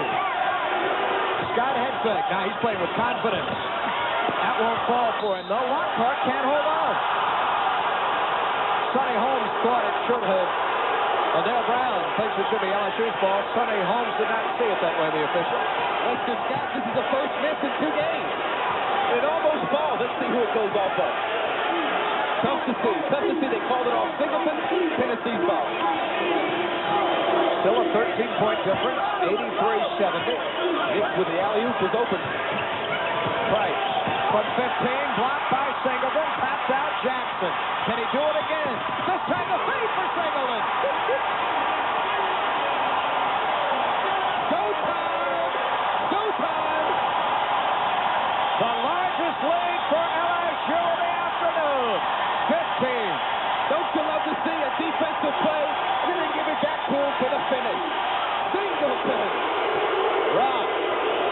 Blocked by Sims. Foul on Wayne with the body. Watch the alley-oop from Jackson. Singleton blocked it. Jackson with the picture perfect pass for the Dunkaroo. Oh, can he do it? Mr. Jackson, play or what? There has not been a freshman in this league in better than 20 years. That there, the heir to the dream for LSU. He's the man. Sensation. Ross with the goggles removed, hanging around his neck. Yeah, Moses wears it on his forehead. Kareem keeps it on. Ross wears it around his neck. 38 points, 7 assists. But they've made some other shots that have been up to 15 assists. Ross made them both. Just his 4th point of the game. His second. There are a pair of free throws in the second half. All they have. Scott misses. Nix, half-court pass, Price. Jackson right with him. And against Jackson. This won't go. Lockhart's tap won't fall. Nix is fouled from behind by Lester Scott. Boy, just a tough break. Tennessee with the numbers. Price just couldn't find the bucket. But good recognition and transition by Nix to get the rebound. LSU foul. They'll take it out under the basket to Tennessee. If you're looking for the freak defense by LSU today, you won't see it. The who? The freak. The freak. It ain't going to be there anymore. They ditched it. They ditched it because of how poorly they played against Tennessee. The miss on the perimeter. Boy, can Singleton get up? What leg? Hey, Scott. No. That's a shot a second.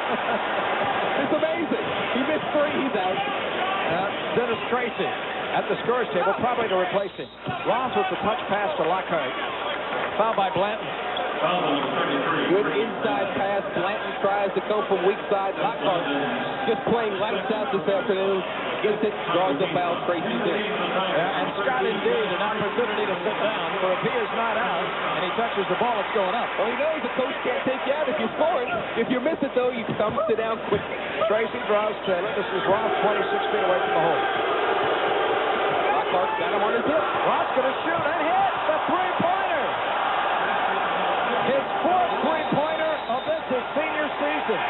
Technical foul. Ross shot the three-pointer. He made it. He made a gesture with his hand to the student body as he's running down the floor. Automatic technical. Inexcusable. Frustration. He's a senior. Never should have happened. He made a mistake. And he's going to pay the price. Oh, the students here will be on him the rest of the day. This is your job. You call it. You see it. There it is. How do you do? Ridiculous. Very unguardable by both Roth and I'm sure Diamond both too. And Jackson nails the free throw. And these students in Baton Rouge renowned for their intensity as spectators. They'll be on him the rest of the day if he returns. There's a chance that Don DeVoe won't let him play the rest of the game. Inexcusable. He's a senior. Should never, ever happen. 86-75. The feed to Sims. He's fouled. Fouled by Ronnie Reese just into the game to replace Roth. He took Roth out, as you mentioned, so smart play.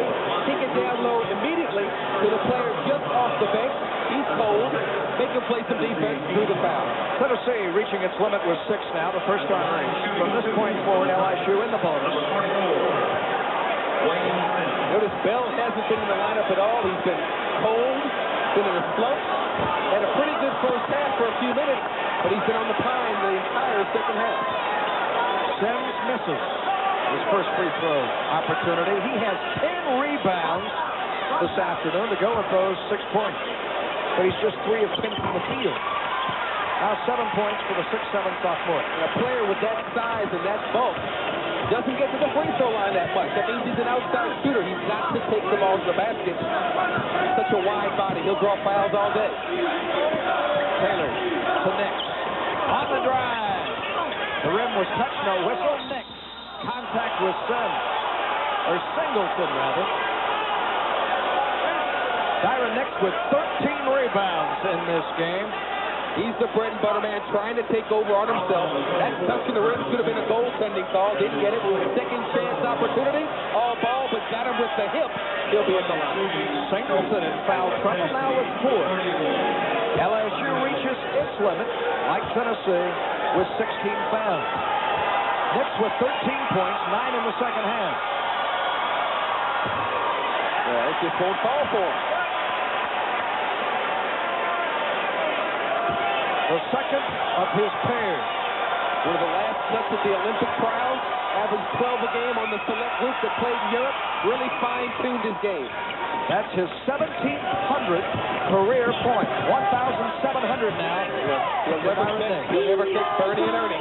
Ernie Grunfeld, the leading scorer, and this is a guy who one day will be LSU's leading scorer. No, you can't say that. The Magic with 4 years he might be able to, but not the way Maravich averaged better than 40.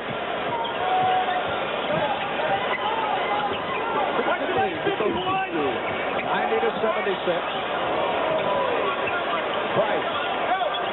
Down low. Lockhart. It rolled across the iron, and it belongs to the small guard in Tracy. Now Jackson. Blanton. Weaving. Feeding Jackson. Reverse layup. Deflected Lockhart. Next, his 14th board. Jackson with 42 by our count, incidentally. Oh, the three-pointer, Taylor. And in timeout, Tennessee. 11 down, 6:19 to go. It's still not out of reach. 14 for Taylor. An 11-point game. Advantage LSU. We'll be back. SEC basketball Wednesday right here from the Maravich Assembly Center. It is Kentucky and LSU. Tom Hammond and Joby Hall on the call there. And then Saturday, the Crimson Tide of Alabama idle today. In action, too. Boy, Whips had a good year. Superb first quarter. Mr. Ansley and company. Benoit turned into a great player this year. LSU will have 1 timeout the final 6 minutes of this game. Jackson with the right hand. 44 for Jackson. Leaping, hang time, double clutch, and the soft touch. Swearingen. The clock winds under the 6-minute mark. To Bell from the baseline. Will not go. Nick. The offensive rebound in the bucket. He thought he was fouled, but he was bumped by a teammate. The board crasher. Nick doing a job. So Tennessee's got its best lineup in the floor. Lots of athletes, lots of quickness. They'll pick up the tempo. It's been about a 10-point game throughout the afternoon. Singleton starts right, goes left, and scores. Amazing. Early in the season, he wouldn't even thought about taking that move. Now he's spinning, wheeling, and dealing, shooting with confidence. Swearingen off the glass. Forston got it to fall for his 15th point. I've seen some great shots. Or what? Swearingen. At the conclusion of today's game, we'll be selecting a golf most valuable player for each team. Sims may be one of them. He's playing. They had to extend the defense, and Sims with another gimme. This is Bell from 3. It won't fall. Singleton rebounds. Quick outlet, Jackson. The bounce to Tracy. Fouled by Bell. In addition to recognizing our 2 golf MVPs, Gulf Oil and its dealers will donate a $1,000 scholarship to the General Scholarship Fund of both Tennessee and LSU as part of the Golf Most Valuable Player Scholarship Program. The foul after the pass and a little exclamation point on the top of the head, Mr. Bell. Tracy to shoot a pair.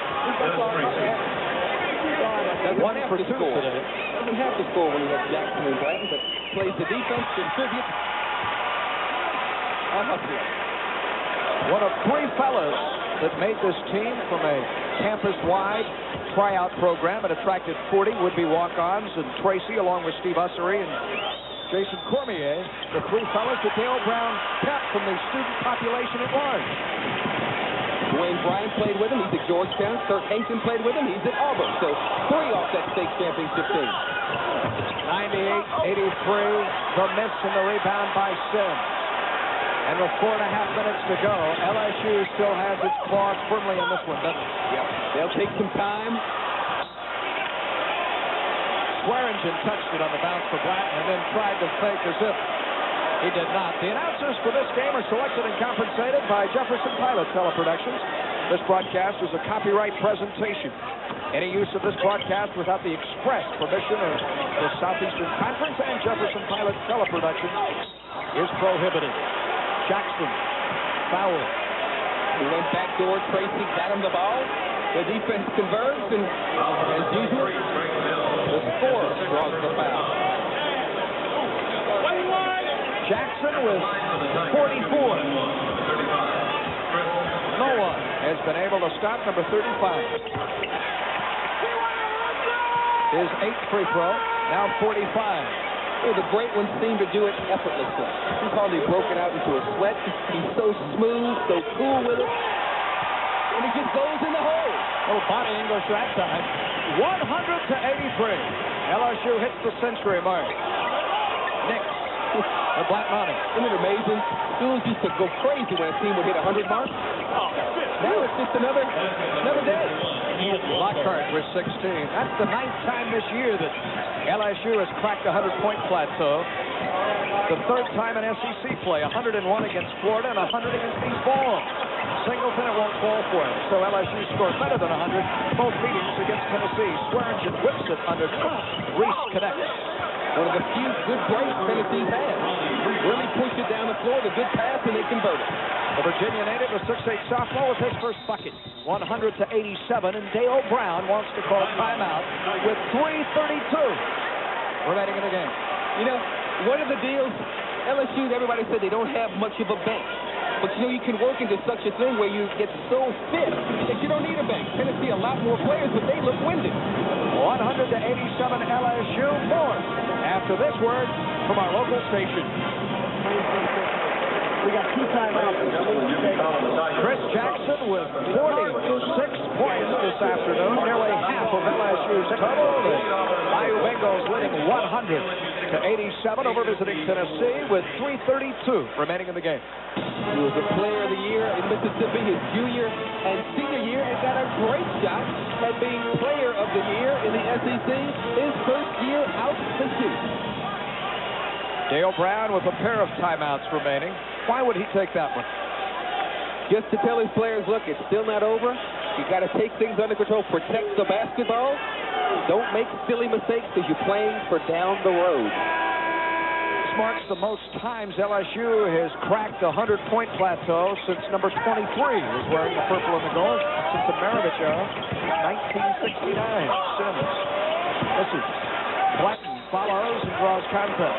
So LSU has not hit a 100-point plateau 9 times in 1 year and 20 seasons. 51, Ian Lockhart. Lockhart with his 4th. LSU doing the job on the board, not turning the ball over, shooting well. You put all those 3 together, that puts the W 9 times out of 10 on the book. Quietly, another solid performance by this 6'7" senior. 20 points for Blanton. Coach always wants somebody he can depend on. Day in, day out, puts the numbers on the board and leaves on the floor. Dale Brown says you take any other center in the league, any one of them, and I'll take Ricky Blanton, and I'll beat you. He's proven it. 102-87. Bell from downtown. In and out. Singleton.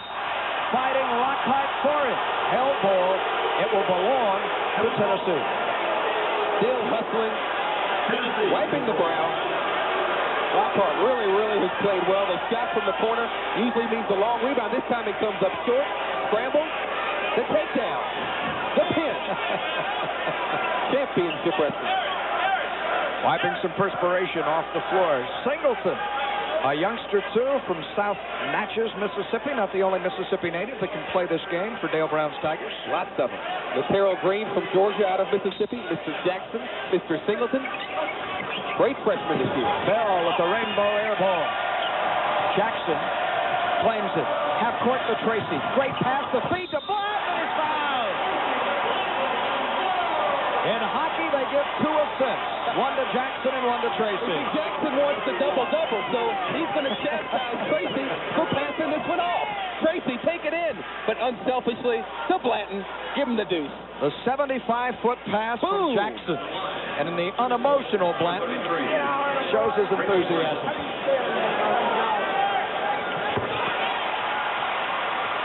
The largest lead of the game, 18 by LSU, pulling away from Tennessee, which got it to a 7-point spread with 12 minutes to go. Nix, offline, Tracy claims it. So after that Dale Brown timeout, LSU regathered itself and is on this afternoon. The timeout and the technical on Mr. Ross. Got the fans up. Swearingen fouls out, retiring with 15 points. Well, these fans have seen some outstanding individual performances this afternoon. You see Swearingen there with his 15. Our golf most valuable players. I wonder who. Chris Jackson held in check to only 46. And Ian Lockhart off the bench in the reserve role with 16 and some big boards for Tennessee. He may have earned a starting spot. Mark Griffith, nothing off the bench.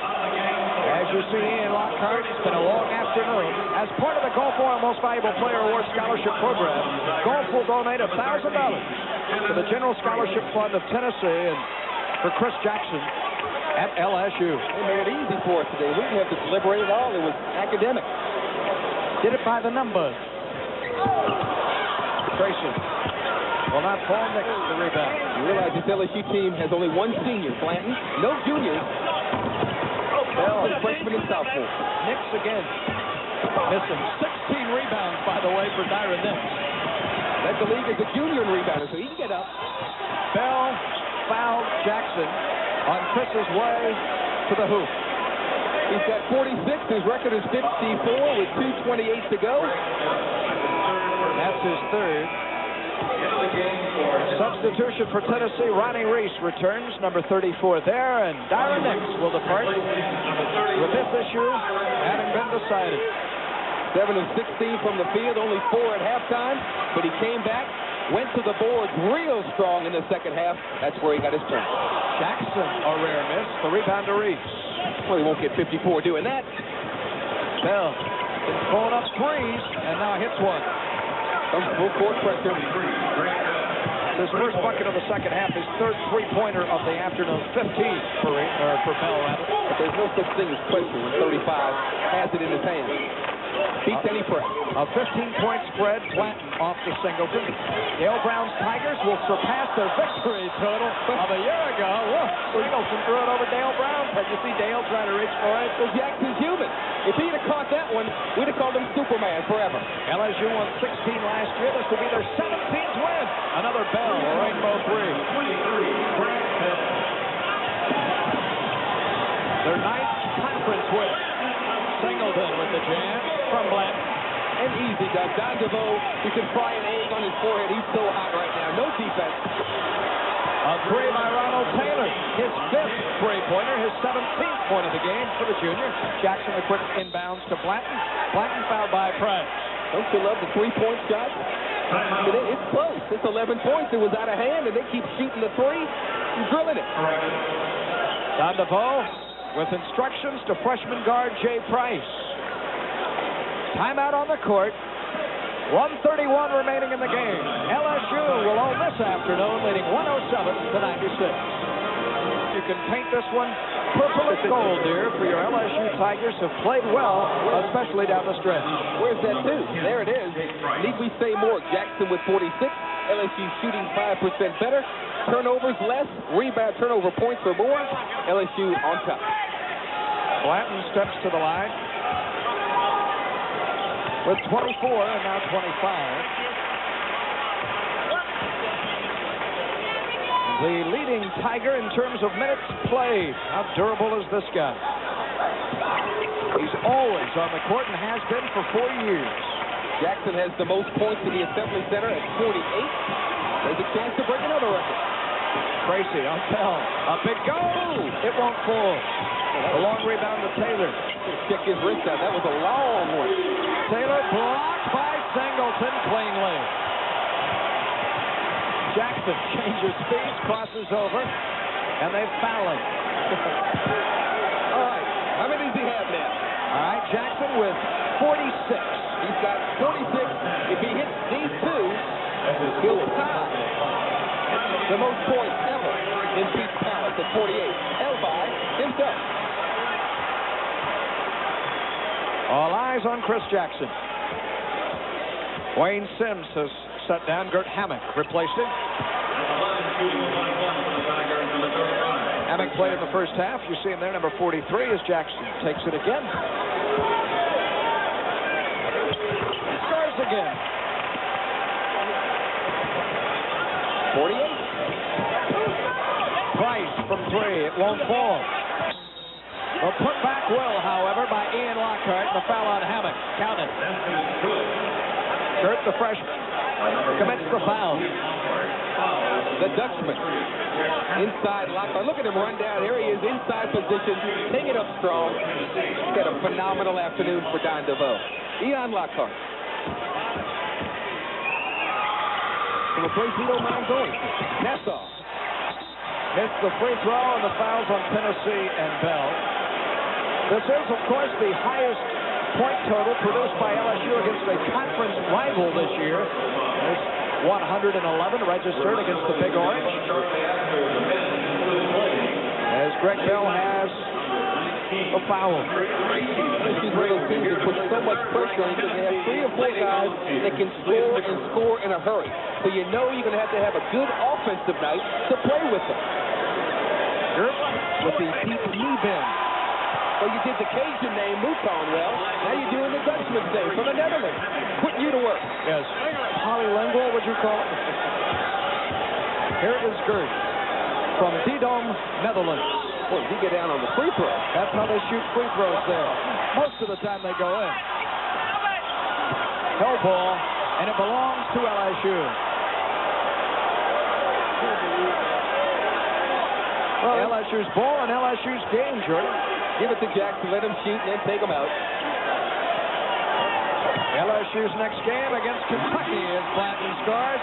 Tennessee next at home Wednesday against Ole Miss. Price feeding Lockhart. Scoring. Thanks to the sports information directors here, Kent Lowe at LSU and David Grimm at Tennessee for their assistance this afternoon in the preparation of this broadcast. So LSU puts the pressure on Vanderbilt and Florida. Alabama with the weekend off. Ole Miss and Vanderbilt colliding this weekend. Florida and Kentucky, many of you will see that game later today, and Auburn hosting Mississippi State. There it is, 49.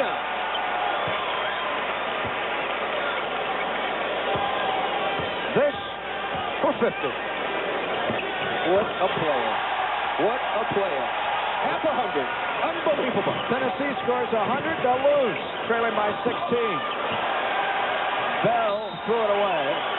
Price could not save it with 36 seconds to go, and Don DeVoe did not like that. I've got a timeout to use, I'm going to take it. We'll talk about things right here. This is one of those deals, hey, this will put us 2 games back in the pack, We're playing again Wednesday. Focus in. Get ready. The executive producer of SEC Basketball, Jimmy Rayburn. The producer of today's game, Roger Roebuck. Our director, Dave Burchett. Assistant director, David Corrigan. Network coordinators, Tony Johnson, Dana Lambert. The technical director, Ben Huddleston. Graphics by Gil Herron from Memphis. And you see the rest of a very fine crew. Between Roger Roebuck, Dave Burchett, and Gil Herron, who ate the most crawfish and raw oysters last night? You were in the crawfish up to your elbows when I arrived on the scene. Coach Roebuck, in from Charlotte, was right behind you. We thought him on appeal that day. This crowd of better than 14,000 has seen a new individual scoring record here. 50 points by the freshman, Chris Jackson. Maybe a star to be one day. Right there. Wednesday night, Kentucky comes into town. Always an interesting series when the Cats and the Tigers get together. Some classic matchups in years past. Regardless of the records, Kentucky very capable of winning here. They have been up and down, yet when they play well, they're tough. They are tough. 37 ticks to the clock standing between Coach Dale Brown and his 314th LSU victory and his 15th against Don DeVoe. And Don DeVoe will have to wait till Wednesday to try and get number 200 at Tennessee. Dale Brown says, I don't have to do this anymore because of finances or because of ego or to prove myself. I do it now because I love it, and that makes it all the more enjoyable. And he went to the Final Four a few years ago, so the salary went up. So he doesn't need the money. He's got it already. Yeah. Mr. Jackson will take a curtain call. Tracy made a move. Listen to the applause. The ovation for Chris Jackson. Chris Jackson. Ladies and gentlemen, Chris Jackson has just set a Pete Maravich Assembly Center scoring record with 50 points. Price gets his three. Where is he? There he is. That'll bring a smile out. He's got one of the many children that Dale Brown loves to have around the program with his arms draped around him. It came down to LSU, Mississippi State, and Alcorn State, and that hug says it all. He loves it in Tiger Town. Dale Brown says he is as fine a person as he is a player. And you hear that often, but about this fella, you can believe it. You can. And it doesn't hurt that he can put the ball in the hole. This to make it 120 to 103. Tracy, the sophomore, with 6 the season high. When he plays so well against Georgetown on national TV, he's got a shot at being first-team All-American. A legit shot. Price, no. That one hit the side of the backboard by Taylor. This is Travis Henry from three-point. Downtown. Blanton with 10 seconds to go. Uh-oh, Scott has shot a second. There it goes. A left-hander hit. Unbelievable. A shot a second.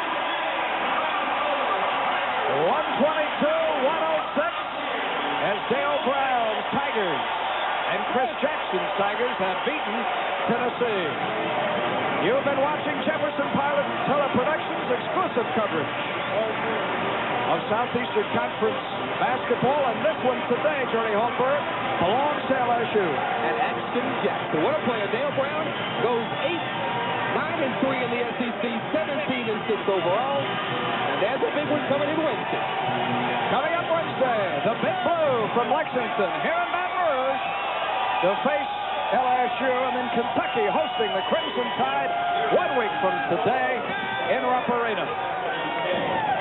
Your final once again, LSU 122, Tennessee 106. For Johnny Holmberg, I'm Paul Kennedy, reminding you that indeed you have been watching Jefferson Pilot Teleproductions exclusive coverage of SEC basketball.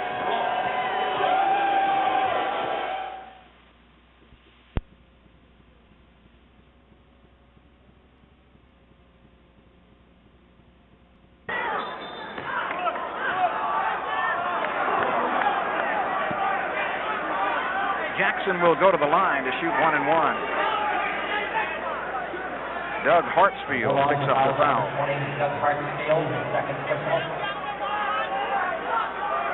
LSU is 13 of 14 from the free throw line.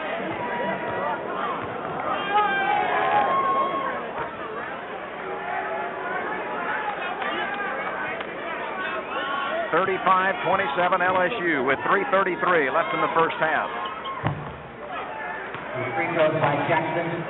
15 of 16 now for the Tigers at the line.